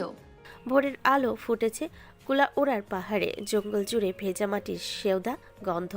কিন্তু নীলিমা চৌধুরী মনের ভেতর এখন সাইক্লোন বয়ে যাচ্ছে। সারা রাত তিনি আর আর্য হাত ধরে বসেছিলেন। কখনো ঝগড়া করেছেন, কখনো আবার ক্লান্তিতে আর্যর কাঁধে মাথা রেখেছেন। এখন ফেরার পালা, কিন্তু আদিবাসীরা তাদের ছাড়তে নারাজ। সকাল 7টা, কুড়েঘরের বাইরে ঢাকঢোল বাজছে। আদিবাসী নেতা আজ খুব খুশি, কারণ তারা একজোড়া পাপী আত্মাকে পবিত্র বন্ধনে বেঁধে দিয়েছে। ওহে জামাই বাবা জীবন, তোমাদের আমরা একা যেতে দেব না। তোমাদের রীতিতেই বিয়ে বলে কথা। তোমরা তোমাদের মিছিল করে তোমাদের বাস্তবায়ন পৌঁছে দেবে। নীলিমা আতঙ্কে ফ্যাকাশে হয়ে যায়। না না, তার কোনো প্রয়োজন নেই, আমরা নিজেরাই যেতে পারবো। দয়া করে আপনারা আমাদের সাথে যাবেন না? ম্যাডাম, চিল্লিয়ে লাভ নাই। এরা যদি এখন রিসর্টে গিয়ে হুলস্থুল না করে তবে ওনাদের শাস্তি হবে না? আর্য, আপনি কি পাগল? ওরা রিসোর্টে গেলে আমার সম্মান থাকবে না। ডিন স্যার তো আমাকে জ্যান্ত পুড়িয়ে মারবেন। তাহলে ওনাদের শান্তি হবে না। মরলে একসাথে মরবো ম্যাডাম। কবুল তো আপনিও বলছেন, আমিও বলছি। এখন চলুন, এই তেরা ছাত্রের হাত ধরে রানীর মতো বের হন। রিসোর্টের বারান্দায় ডিন স্যার, জলিয়াপা, নাসির আর টিনা দাঁড়িয়ে আছে। সবাই সারা রাত দুশ্চিন্তায় ঘুমায়নি। হঠাৎ দূর পাহাড়ের দিকে থেকে ঢাকঢোলের শব্দ শোনা গেল। দেখা গেল একদল আদিবাসী নাচতে নাচতে আসছে, আর তাদের মাঝখানে আর্য নীলিমাকে পাজাকোলা করে কোলে নিয়ে আসছে। নীলিমার মাথায় সেই জরাজীর্ণ লাল ওড়না। ওটা কি? আর্যর কোলে ম্যাম কেন? আর ওনার মাথায় ওড়না কেন? ডিন স্যার চশমা খুলে মুছে আবার বলেন, নীলিমা, আর্য, এ কি অবস্থা তোমাদের? এই মানুষগুলো কারা? আদিবাসী নেতা ডিন স্যারের সামনে গিয়ে বুক ফুলিয়ে বলে, শুনুন সাহেব, আপনার এই মেয়ে আর ছেলে কাল রাতে আমাদের বনে অপবিত্র কাজ করতে গিয়েছিল। আমাদের আইন খুব কড়া, আমরা ওদের জ্যান্ত কবর দিতাম, কিন্তু ওরা বিয়ে করে বেঁচে গেছে। এখন ওরা স্বামী স্ত্রী। পুরো রিসোর্টে পিনপতন নীরবতা। নাসিরের হাতের কফির মগ পড়ে ভেঙে চুরমার হয়ে গেল। টিনা জ্ঞান হারিয়ে পড়ার দশা। টিনা দৌড়ে এসে আর্যর কলার ধরে। আর্য, এটা মিথ্যা। বলো যে এটা মিথ্যা। তুমি এই বুড়ি ম্যাডামকে বিয়ে করতে পারো না। তুমি তো আমাকে ভালোবাসো। আর্য টিনার হাত সরিয়ে দিয়ে বলে, টিনা, তুই আমার লিমিট ক্রস করছিস। কাল রাতে আমি না থাকলে এই ম্যাডাম তো মরতই, আর আমিও হয়তো থাকতাম না। আর বিয়ে, হ্যাঁ কবুল বলেছি। এখন নীলিমা চৌধুরী আমার অফিসিয়াল এবং আনঅফিসিয়াল সব রকমের বউ। নীলিমা রাগে আর লজ্জায় ফেটে পড়ে। থামুন আর্য স্যার, আমি এই সব ব্যাখ্যা দিচ্ছি। ওরা আমাদের মেরে ফেলার হুমকি দিয়েছিল, তাই আমরা নাটক করেছি। নাটক? কবুল বলা কি নাটক? এই যে মৌলভী সাহেব, স্বাক্ষর দিন। জি স্যার, ওনারা একদম নিয়ম মেনে 3বার কবুল বলেছেন। এই নিন বিয়ের রেজিস্ট্রি কাগজের একটা কপি। ডিন স্যার 3জনকে ভেতরে ডাকেন। রিসোর্টের ভেতর একটা ক্লোজ ডোর মিটিং হচ্ছে। ডিন স্যার, জলিয়াপা, আর্য আর নীলিমা সেখানে আছেন। নীলিমা, আপনি একজন দায়িত্বশীল লেকচারার, আপনার সাথে একজন ছাত্রের নাম এভাবে জড়িয়ে গেল। এখন এই খবর যদি ইউনিভার্সিটি জানাজানি হয় তবে আপনার কেরিয়ার শেষ। স্যার, ক্যারিয়ার কেন শেষ হবে? শিক্ষক আর ছাত্রের বিয়ে কি ইতিহাসে নেই? আর তাছাড়া আমি তো ফাইনাল ইয়ারের স্টুডেন্ট। 1 মাস পর আমি আর ছাত্র থাকবো না। আপনি বরং আমাদের মিষ্টি খাওয়ানোর ব্যবস্থা করেন। নীলিমা আর্যর দিকে ফাইল ছুঁড়ে মেরে বলে যে, মিষ্টি খান আপনার তেরা মাথায়। স্যার, এই বিয়ে আমি মানি না। আমি কোর্টে গিয়ে এটা ক্যান্সেল করব। নীলিমা, কোর্টে গিয়ে তো আরো আলোচনা হবে। বরং এখন চুপ থাক ভালো। ট্যুর শেষ করে আমরা ঢাকায় গিয়ে করব। যেহেতু আদিবাসীরা এখনও রিসোর্টের বাইরে বসে আছে তদারকি করতে, তাই ডিনসার বাধ্য হয়ে নীলিমা আর আর্যকে একই রুমে থাকার নির্দেশ দিলেন, অন্তত তাদের সামনে। নীলিমা রুমে ঢুকে আর্যকে ধাক্কা দিয়ে বলে, সোফায় যান। আপনি কি সত্যিই ভেবেছেন আমি আপনার বউ হয়ে গেছি? আর্য, আপনি কি বুঝতে পারছেন না আমার জীবনটা শেষ হয়ে গেল? ম্যাডাম, ওড়নাটা কিন্তু আপনার মুখটাকে খুব আদুরে বানাচ্ছে। আর আমি তো তেরা ছাত্র, আমি কি সোফায় ঘুমানোর লোক? এই যে ডবল খাট, আপনি এক পাশে আমি এক পাশে, মাঝখানে আপনার ওই মোটা ইকোনমিক্স বইগুলো দিয়ে দেয়াল বানান। আর্য, আপনি কি বুঝতে পারছেন না আমার জীবনটা শেষ হয়ে গেল? আর্য সিরিয়াস হয়ে নীলিমার সামনে দাঁড়িয়ে বলে, নষ্ট হয়নি ম্যাডাম, আমি থাকতে আপনার অসম্মান কাউকে করতে দেব না, টিনা হোক বা অন্য কেউ। কারো সাহস নাই আপনার দিকে আঙুল তোলার। কবুল যেহেতু বলেছি, দায়িত্ব আমি নেবই। এদিকে টিনা রুমের বাইরে বসে কান্নাকাটি করছে না, বরং শয়তানি বুদ্ধি আটছে। সে আদিবাসীদের সাথে কথা বলে এই বিয়ের অনুষ্ঠান কিছু ক্লিপ নিজের ফোনে রেকর্ড করে নিয়েছে অন্যের ফোন দিয়ে। আর্য আমার না হলে আমি কারো হতে দিব না। এই ভিডিও যখন ইউনিভার্সিটির গ্রুপে যাবে তখন এই ম্যাডাম লজ্জায় গলায় দড়ি দিবে।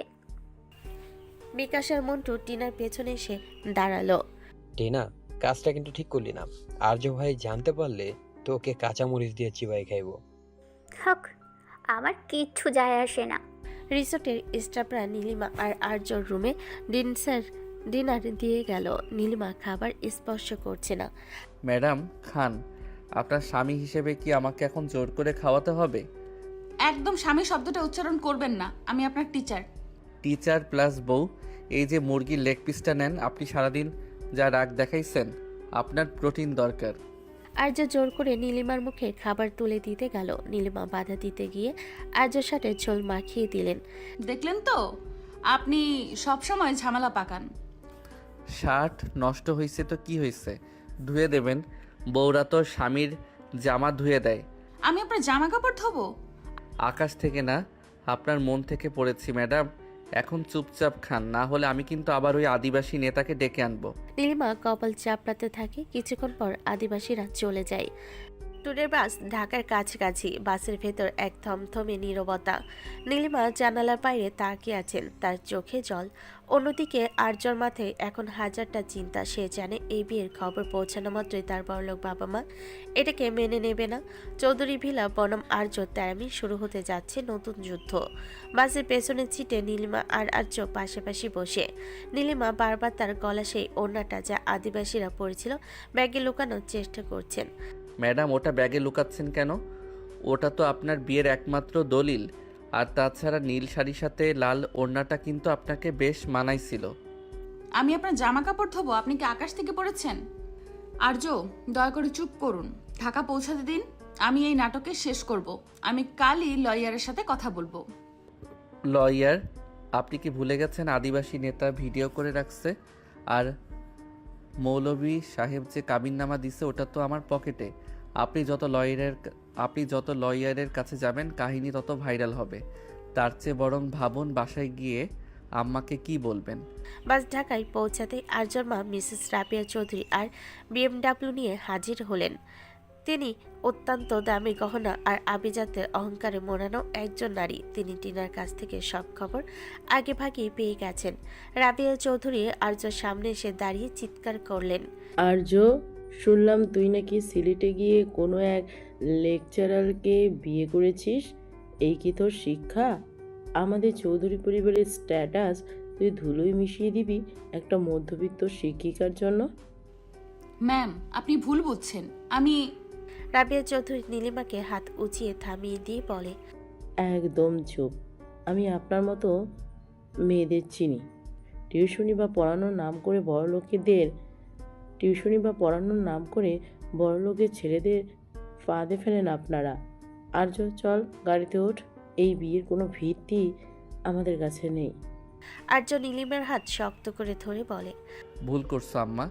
নীলিমা আমাকে ফাঁদে ফেলেনি, বরং আমি নীলিমার পেছনে ঘুরি। আর বিয়েটা যেহেতু হয়েছে সেহেতু নীলিমা এখন এই বাড়ির বড় বউ। তুমি তাকে সম্মান দিতে না পারলে আমি তোমার সাথে এক কদমও যাব না।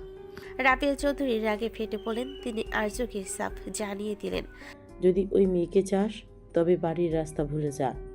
আর্য মুহূর্তকাল দেরি না করে তার ব্যাগ কাঁধে তুলে নীলিমার দিকে তাকালো। ম্যাডাম চলুন, আপনার বাসায় আজ থেকে একজন নতুন পেইং গেস্ট থুরি আপনার স্বামী থাকতে যাচ্ছে। কি? আপনি আমার বাসায় যাবেন কেন? আপনার বাবা মা তো আপনার সাথে ঝগড়া করেছে, আপনি বন্ধুর বাসায় যান। বন্ধুর বাসায় কেন? বউ থাকতে কি মানুষ বন্ধুর বাসায় থাকে? আপনি তো কাল বললেন আপনি খুব একা, ঝগড়া করার লোক পান না। এই তো আমি চলে আসলাম 24 ঘন্টার জন্য, চলুন। নীলিমার ছোট্ট কিন্তু ছিমছাম ফ্ল্যাট। নীলিমা ভেবেছিলেন বাসে এসে শান্তি পাবেন, কিন্তু আর্য ঢুকে সোজা সোফায় পা তুলে বসলো আর টিভির রিমোট হাতে নিল। উফ ম্যাডাম, আপনার সোফাটা তো বেশ আরামদায়ক। তা কফিটা কি আপনি বানাবেন নাকি আমি গিয়ে কিচেন দখল করব? নীলিমা মাথায় হাত দিয়ে বসে পড়ে। রাত 11টা। আর্য, আপনি কি বুঝতে পারছেন না মানুষ কি বলবে? নাসির যদি জানতে পারে আপনি এখানে। নাসিরকে তো আমি আগেই বলে দিছি যে ম্যামের বাসায় এক্সট্রা ক্লাস আছে। আর শোনেন, আমি যেহেতু ঘর ছেড়েছি সেহেতু এখন আমি পুরোই আপনার উপর নির্ভরশীল। আপনার রান্নাঘর, আপনার সোফা, এমনকি আপনার আলমারির অর্ধেকটাও এখন আমার। আর লুকানোর কি, সবাই জানে এখন সব কিছু। নীলিমা আর্যর জন্য একটা চাদর আর বালিশ ড্রয়িং রুমে রেখে নিজের বেডরুমে ঢুকতে যাচ্ছিলেন। আর্য ল্যাপটপ নিয়ে সোজা ওনার পেছনে বেডরুমে ঢুকে পড়ল। বের হন, এটা আমার বেডরুম। ম্যাডাম, বাইরে মশা আছে। আর তাছাড়া আমরা কি বিবাহিত না? স্বামী স্ত্রীকে আলাদা রুমে থাকে। আপনি এক পাশে ঘুমান, আমি অন্য পাশে কোডিং করব। কথা দিচ্ছি আপনার ইকোনমিক্সের বইগুলোর ক্ষতি করব না। আমি আপনাকে পুলিশে দেবো আর্য। দিন। পুলিশ এসে কাবিননামা দেখলে আপনাকে আর আমাকে একসাথে থানায় নিয়ে যাবে। ওটা কি বেশি ভালো হবে? তার চেয়ে বরং চলুন আমরা ঝগড়া করি। আজকের ঝগড়ার বিষয়, আপনি কেন আমাকে আর্য চৌধুরী না বলে শুধু আর্য বলেন? এদিকে টিনা আর্যর মায়ের কাছে বসে কানে বিষাক্ত করছে। খালাম্মা, আর্য তো এখন ওই ম্যাডামের বাসায়, ওনারা নাকি বাসর রাত পালন করছেন। আপনি কিছু না করলে আর্য কিন্তু আমাদের হাতছাড়া হয়ে যাবে। আমি কালই ওই নীলিমার ইউনিভার্সিটিতে যাব, ওর চাকরি খেয়ে ছাড়বো আমি। আর্যকে ফিরিয়ে আনতেই হবে। রাত 2টো। নীলিমার খিদে পেয়েছে। তিনি কিচেনে গিয়ে দেখলেন আর্য অন্ধকারে দাঁড়িয়ে ফ্রিজ থেকে আইসক্রিম খাচ্ছে। চোর চোর! আর্য নীলিমার মুখ চেপে দেওয়ালে ঠেসে ধরল।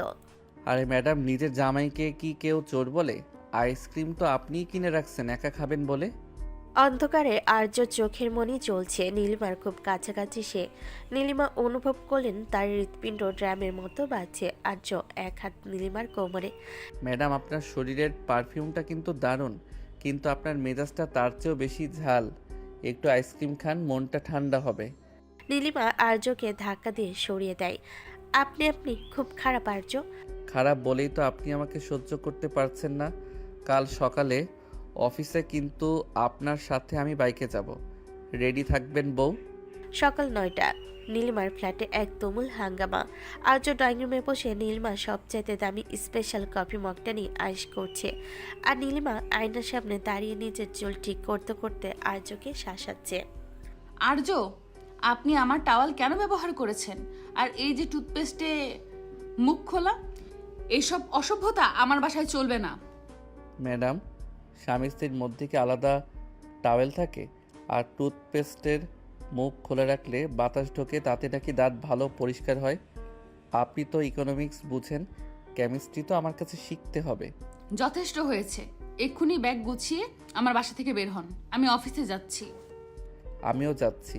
আপনার বাইকের পেছনে বসে মানুষ ভাববে ম্যাম আজ খুব রোমান্টিক মুডে আছে, তাই নিজের জামাইকে লিফট দিচ্ছে। নীলিমা রাগে ব্যাগটা ছুঁড়ে মেরে বলে, আমি রিকশায় যাব, তাও আপনার বাইকে উঠবো না। নীলিমা ইউনিভার্সিটির গেটে পৌঁছাতে দেখলেন এক বিশাল জটকা। মাঝখানে আর্যর মা মিসেস রাবেয়া চৌধুরী তার বিএমডাব্লিউর ওপর হাত রেখে দাঁড়িয়ে আছেন। পাশে টিনা বিষাক্ত হাসি হাসছে। নীলিমাকে দেখা মাত্রই রাবেয়া চৌধুরী চিৎকার শুরু করলেন, ম্যাম, দয়া করে সবার সামনে এইভাবে বলবেন না, আমি নির্দোষ। নির্দোষ? তবে এই বিয়ের ভিডিও আর ছবিগুলো কি? আপনি তো একজন স্টুডেন্ট খো টিচার। আশপাশে থাকা স্টুডেন্টরা ফিসফিস শুরু করলো। ডিনসারও হন্তদন্ত হয়ে পেরিয়ে এলেন। নীলিমার চোখ দিয়ে টপ টপ করে জল পড়ছে। ঠিক তখনই একটা বিকট আওয়াজে বাইক থামলো। আর্য হেলমেট খুলে সরাসরি তার মায়ের সামনে গিয়ে দাঁড়ালো। আম্মা, অনেক হয়েছে। আর একটা শব্দ যদি নীলিমার বিরুদ্ধে বলো তবে ভুলে যেও আমি তোমার ছেলে। আর্য, তুই এই তুচ্ছ মেয়ের জন্য আমাকে ধমকাচ্ছিস? চল বাড়ি চল, আমি এই বিয়ে তালাক করাবো। তালাক? বিয়ে কি পুতুল খেলা? আমি সাবালক। আমি নীলিমাকে বিয়ে করেছি কারণ আমি ওকে ভালোবাসি। থুরি, আমি ওকে সম্মান করি। আর নীলিমা কোনো সম্পত্তি চায় না। নীলিমা তো আমাকে তার বাসায় জায়গাও দিতে চায়নি, আমি জোর করে ঢুকেছি। এবার বলো, আমাকে জেল দেবে? তুই ওর বাসায় আছিস?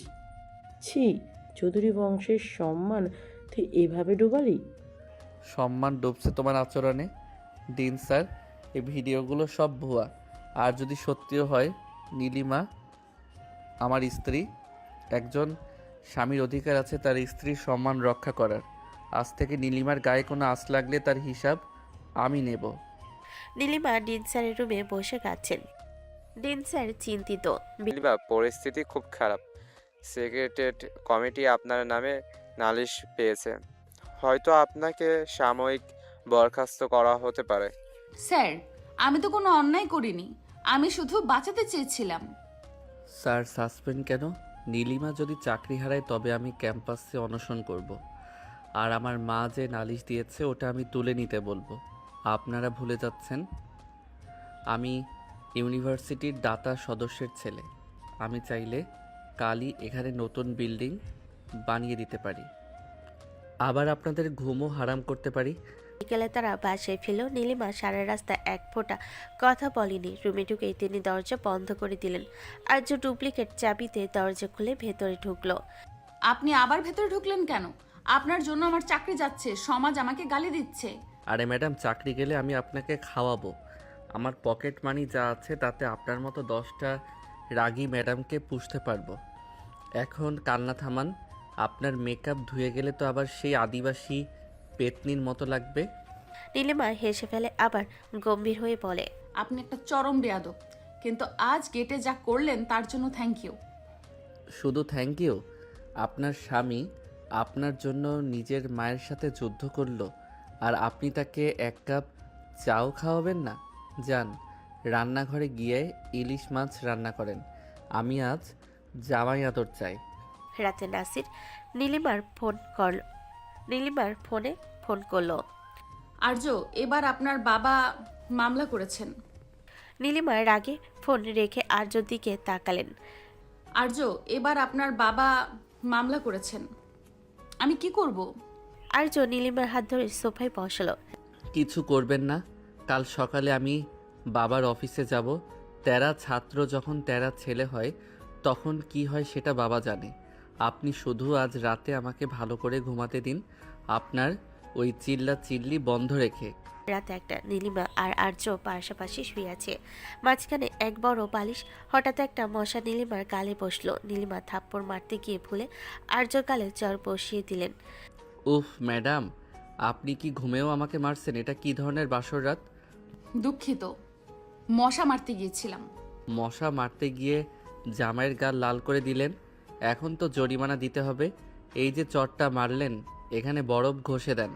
নীলিমা বরফ আনতে গিয়ে দেখলো ফ্রিজে বরফ নেই। আর্যর খুব কাছে গিয়ে নীলিমা ফু দিতে শুরু করলেন। আর্যের চোখে এক অদ্ভুত মায়া। নীলিমা যখন আর্যর গালে খুব কাছে, আর্য হুট করে নীলিমার হাত ধরে ফেল। ম্যাডাম, আপনি কি সত্যি আমাকে ঘৃণা করেন নাকি এই তেরা ছাত্রটাই আপনার জীবনের একমাত্র শান্তি? নীলিমা কথা হারিয়ে ফেলে। সকালবেলা। আমি জানি না, আপনি ঘুমান। নীলিমার রান্নাঘর থেকে আজ খুন্তি নাড়ার শব্দের বদলে চিৎকারের শব্দ আসছে। নীলিমা আজ আর্যর জন্য নাস্তা বানাচ্ছে আর আর্য পেছনে দাঁড়িয়ে অনুসারীর আঁচল নিয়ে খেলা করছে। আর্য, আঁচল ছাড়ুন। আপনি কি বাচ্চা ছেলে? কাজ করতে দিন, দেরি হয়ে যাচ্ছে। ম্যাডাম, স্বামী যখন পেছনে দাঁড়িয়ে থাকে তখন কাজের স্পিড বাড়ার কথা, কমছে কেন? আর শুনুন, আজ ডিম ভাজিতে লবণের বদলে চিনি দেবেন। আপনার জীবনটা ইদানিং খুব নোনতা হয়ে গেছে, একটু মিষ্টি দরকার। বেয়াদবি করবেন না, আপনি আমার ছাত্র, এটা মাথায় রাখবেন। ভুলে গেছেন আমি এখন আপনার রেজিস্ট্রি করা ছাত্র, মানে জামাই ছাত্র। আচ্ছা ম্যাডাম, আপনার এই যে রাগটা, এটা কি আসলেই নাকি আমাকে দেখে আপনার বুকটা একটু ধুক ধুক করে? আর্য হুট করে নীলিমার একদম কাছে গিয়ে ওনার কানে ফিসফিস করে কিছু একটা বলল। নীলিমা লজ্জায় আর রাগে টকটকে লাল হয়ে গেলেন। তিনি আর্যকে ধাক্কা দিয়ে সরাতে চাইলেন, কিন্তু আর্য ওনার হাত ধরে ফেল। এই ছেলেটার চোখে এত মায়া কেন? আমার রাগগুলো কেন জল হয়ে যাচ্ছে? বেলা 11টা। আর্যর বাবা মিস্টার আরশাদ চৌধুরী তার বিশাল কর্পোরেট অফিসে বসে নীলিমার নামে মানহানির মামলার ফাইল চেক করছেন। হঠাৎ দরজায় লাথি মেরে খুলে আর্য ভেতরে ঢুকলো। আর্য, এটা আমার অফিস, তোমার খেলার মাঠ না, বের হও। বাবা, তুমি নীলিমার নামে মামলা করেছো? যে মানুষটা সারা রাত জঙ্গলে মশার কামড় খেয়ে আমার জীবন বাঁচালো, তার নামে তুমি নালিশ দাও? তুমি কি জানো আমি নীলিমাকে ডিভোর্স দিলে আমি ড্রাগস নেওয়া শুরু করব, আমি পড়াশোনা ছেড়ে দেব? হুমকি দিচ্ছ? না বাবা, তেরামি করছি। ওই ফাইলটা এখনই ডাস্টবিনে ফেলো, আর নীলিমার চাকরি নিয়ে যদি একটাও কথা ইউনিভার্সিটি পর্যন্ত পৌঁছায় তবে কাল থেকে তোমার সব ফ্যাক্টরির সামনে আমি অনশন করব। মিডিয়াকে বলবো মিলিয়নিয়ার বাবার হাত থেকে বাঁচতে চাই। জেদ দেখে আরশাদ চৌধুরী থমকে গেলেন। তিনি জানেন আর্য যা বলে তা করে ছাড়ে। নীলিমা আর আর্য একসাথে ক্যাম্পাসে ঢুকলো। সবাই হা করে তাকিয়ে আছে। টিনা এক কোনায় দাঁড়িয়ে রাগে নখ কামড়াচ্ছে। আর্য ইচ্ছে করে নীলিমার ব্যাগের চেনটা ঠিক করে দিল সবার সামনে। ম্যাম, লজ্জা করে না? স্টুডেন্টের সাথে সংসার করছেন। নীলিমা আজ দমে গেলেন না, পাল্টা জবাব দিলেন। টিনা, সংসার করছি নাকি যুদ্ধ করছি সেটা আমার ব্যক্তিগত ব্যাপার। আপনি বরং আপনার ইয়ার লসের চিন্তা করুন। আর আর্য, ক্লাসে আসুন, আপনার অ্যাসাইনমেন্ট বাকি। আসছি গিন্নি। থুরি ম্যাম, ক্লাসের শেষে কি কফি খাওয়াবেন? বিকেলে ক্যাম্পাস থেকে ফেরার সময় ঝুম বৃষ্টি নামলো। আর্য বাইকটা নষ্ট হয়ে গেছে। তারা একটা ছাউনির নিচে দাঁড়ালো। নীলিমা শীতে কাঁপছেন। আর্য নিজের শার্টের উপরে থাকা জ্যাকেটটা খুলে নীলিমার গায়ে জড়িয়ে দিল। নীলিমা, আপনার ঠান্ডা লাগবে, নিন এটা। ম্যাডাম, আপনি অসুস্থ হলে আমার ঝগড়া করার লোক থাকবে না। আমার কষ্ট সহ্য হবে, কিন্তু আপনার হাসি সহ্য হবে না। আচ্ছা ম্যাডাম, আপনি কি সত্যি আমাকে ঘৃণা করেন? নীলিমা জানালার বাইরে বৃষ্টির দিকে তাকিয়ে বলে, আমি আপনাকে ঘৃণা করার সময় পাই না আর্য। আপনি এত বিরক্ত করেন যে ঘৃণা করব এনার্জি থাকে না। নীলিমা হাসলেন। এক টুকরো দুর্লভ হাসি। আর্য অবলোক চেয়ে রইল। নীলিমা বুঝতে পারলেন তার মনে আর্যর জন্য একটা জায়গা তৈরি হচ্ছে, কিন্তু তিনি তা স্বীকার করলেন না। কিছুতে না, তার ইগো বাধা দিয়েছে। রাতে আর্যর খুব জ্বর এলো। বৃষ্টির ভেজায় তার শরীর গরম হয়ে গেছে। সে ছোপায় কুকড়ে শুয়ে আছে। নীলিমা রুম থেকে বের হয়ে দেখলেন আর্য কাঁপছে। ওনার বুকটা হু হু করে উঠল। নীলিমা আর্যর কপালে হাত দিয়ে বলে, ও বাবা, আপনার তো অনেক জ্বর। আর্য, শুনছেন? নীলিমা সারা রাত জেগে আর্যর মাথায় জলপট্টি দিলেন। নিজের হাতে স্যুপ বানিয়ে আর্যকে খাইয়ে দিলেন। আর্য জ্বরে ঘরে নীলিমার হাতটা চেপে ধরল। নীলিমা সরালেন না। তিনি আর্য চুলে হাত বুলিয়ে দিতে লাগলেন। এত তেরা কেন তুমি? কেন নিজেকে এত কষ্ট দাও? পরের দিন সকালে টিনা নীলিমাকে একটা মেসেজ পাঠালো। সেখানে আর্য আর নীলিমা সেই রাতের জলপটি দেওয়ার একটা ছবি, যেটা টিনা জানালার আড়াল থেকে তুলেছে। ম্যাম, রাতের সেবা তো খুব ভালোই চলছে। এই ছবি যদি ডিন স্যারকে পাঠাই? নীলিমা মেসেজটা দেখে কেঁপে উঠলেন, কিন্তু আর্যর দিকে তাকিয়ে মনে সাহস সঞ্চয় করলেন। না, এবার আর হারবো না। আর্য আমার জন্য লড়েছে, এবার আমি লড়বো। সকালবেলা আর্য চোখ খুলতে দেখলো সে নীলিমার বিছানায় শুয়ে আছে, আর নীলিমা পাশে বসে কপালে হাত দিয়ে আছেন। ম্যাডাম, আমি কি স্বর্গে আছি? আপনি কি পরী হয়ে আমার সেবা করছেন? নীলিমা তাড়াতাড়ি হাত সরিয়ে নিয়ে গম্ভীর হয়ে বলে, স্বর্গ না, এটা আমার রুম। আর আমি সেবা করিনি।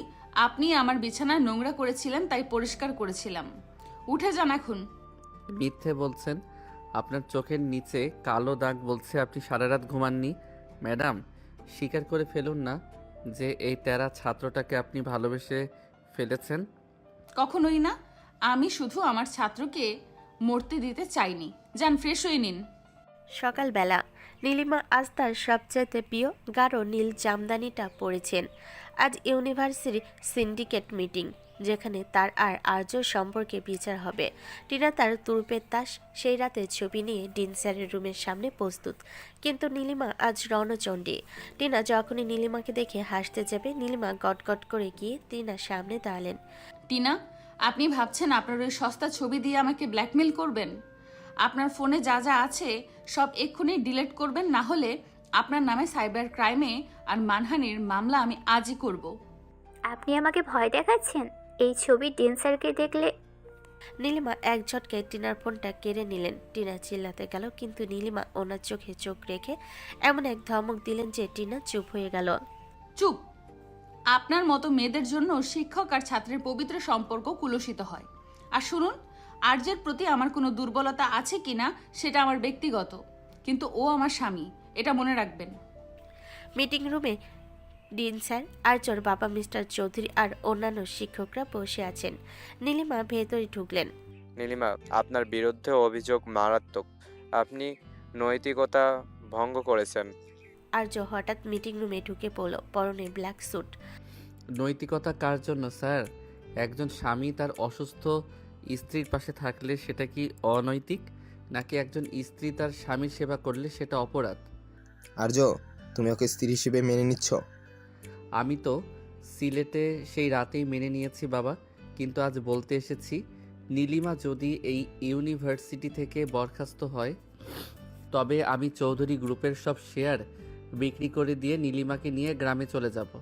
আমি আর এই আভিজাত্যের লড়াইয়ে নেই। বাবা, তুমি কি তোমার ছেলেকে হারাতে চাও? আশাদ চৌধুরী নিজের ছেলে জেদা নীলিমার শান্ত মর্যাদা দেখে মাথা নিচু করলেন। তিনি বুঝলেন এই তারা ছেলেকে দমনের ক্ষমতা কারো নেই। মিটিং শেষে সবাই চলে গেল। ফাঁকা অডিটোরিয়ামে নীলিমা আর আর্য মুখোমুখি। নীলিমা জানালার বাইরে তাকিয়ে আছেন। ম্যাডাম, আজ তো সবার সামনে আমাকে বাঁচালেন, কিন্তু আমার প্রশ্নটার উত্তর তো দিলেন না। আপনি কি সত্যি আমাকে ভালোবাসেন না? আর্য, আপনি কি জানেন আপনি খুব বিরক্তিকর? আপনি আমার কফি নষ্ট করেন, টুথপেস্টের মুখ খুলে রাখেন, আর সারাক্ষণ আমাকে রাগিয়ে দেন। সে তো জানি, কিন্তু ওই যে রাতে আমার মাথায় জলপট্টি দিচ্ছিলেন, তখন যে চুলে হাত বুলিয়ে দিলেন, ওটা কি ঘৃণা থেকে?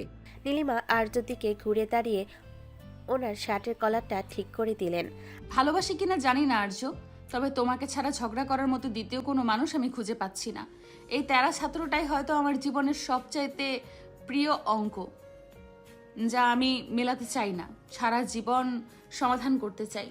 আর্য নীলিমাকে এক নিবিড় আলিঙ্গনে জড়িয়ে ধরল। নীলিমা এবার আর বাধা দিলেন না। ওনার ইগো আজ হার মেনেছে এক অদ্ভুত মায়ের কাছে। 1 বছর কেটে গেছে। নীলিমা এখন ইউনিভার্সিটির বিভাগীয় প্রধান। আর্য পাশ করে এখন বাবার বিজনেস দেখছে, তবে তাদের প্রতিদিনের রুটিন বদলায়নি। সকালবেলা নীলিমা ড্রেসিং টেবিলের সামনে, আর্য এসে পেছন থেকে নীলিমার চুলে একটা লাল গোলাপ গুজে দিল। আর্য, গোলাপ কেন? অফিস যেতে দেরি হচ্ছে। ম্যাডাম, বউ যখন অফিসের বস হয় তখন জামাইয়ের একটু তো সুবিধা পাওয়াই উচিত। আজ অফিসে যাবেন না? চলুন, আজ আমরা সেই সিলেটে যাব যেখানে আমাদের জঙ্গল বিয়ে হয়েছিল। পাগলামি ছাড়ুন, আমার ক্লাস আছে। ক্লাস তো আমি নেব ম্যাডাম। আজ আমি আপনার ছাত্র হব, আর আপনি আমাকে পড়াবেন কিভাবে সারা জীবন এই তেরা জামাইকে সহ্য করতে হয়। নীলিমা হেসে ফেললেন। আর্যর গাল টেনে দিয়ে বললেন, আপনি সারা জীবন আমার তেরা ছাত্রই থেকে গেলেন আর্য। নীলিমা আর আর্য এই অসম, অদ্ভুত এবং ঝগড়াপূর্ণ সম্পর্ক প্রমাণ করল যে ভালোবাসা সবসময় শান্ত নদী নয়, কখনো কখনো তা উত্তাল সমুদ্রের মতো তেরামি আর বিদ্রোহের মাঝেই পূর্ণতা পায়। নীলিমা গাম্ভীর্য আর আর্যর ছেলে মানুষই মিলেমিশে একাকার হয়ে গেল এক চিরন্তন প্রেমের গল্পে।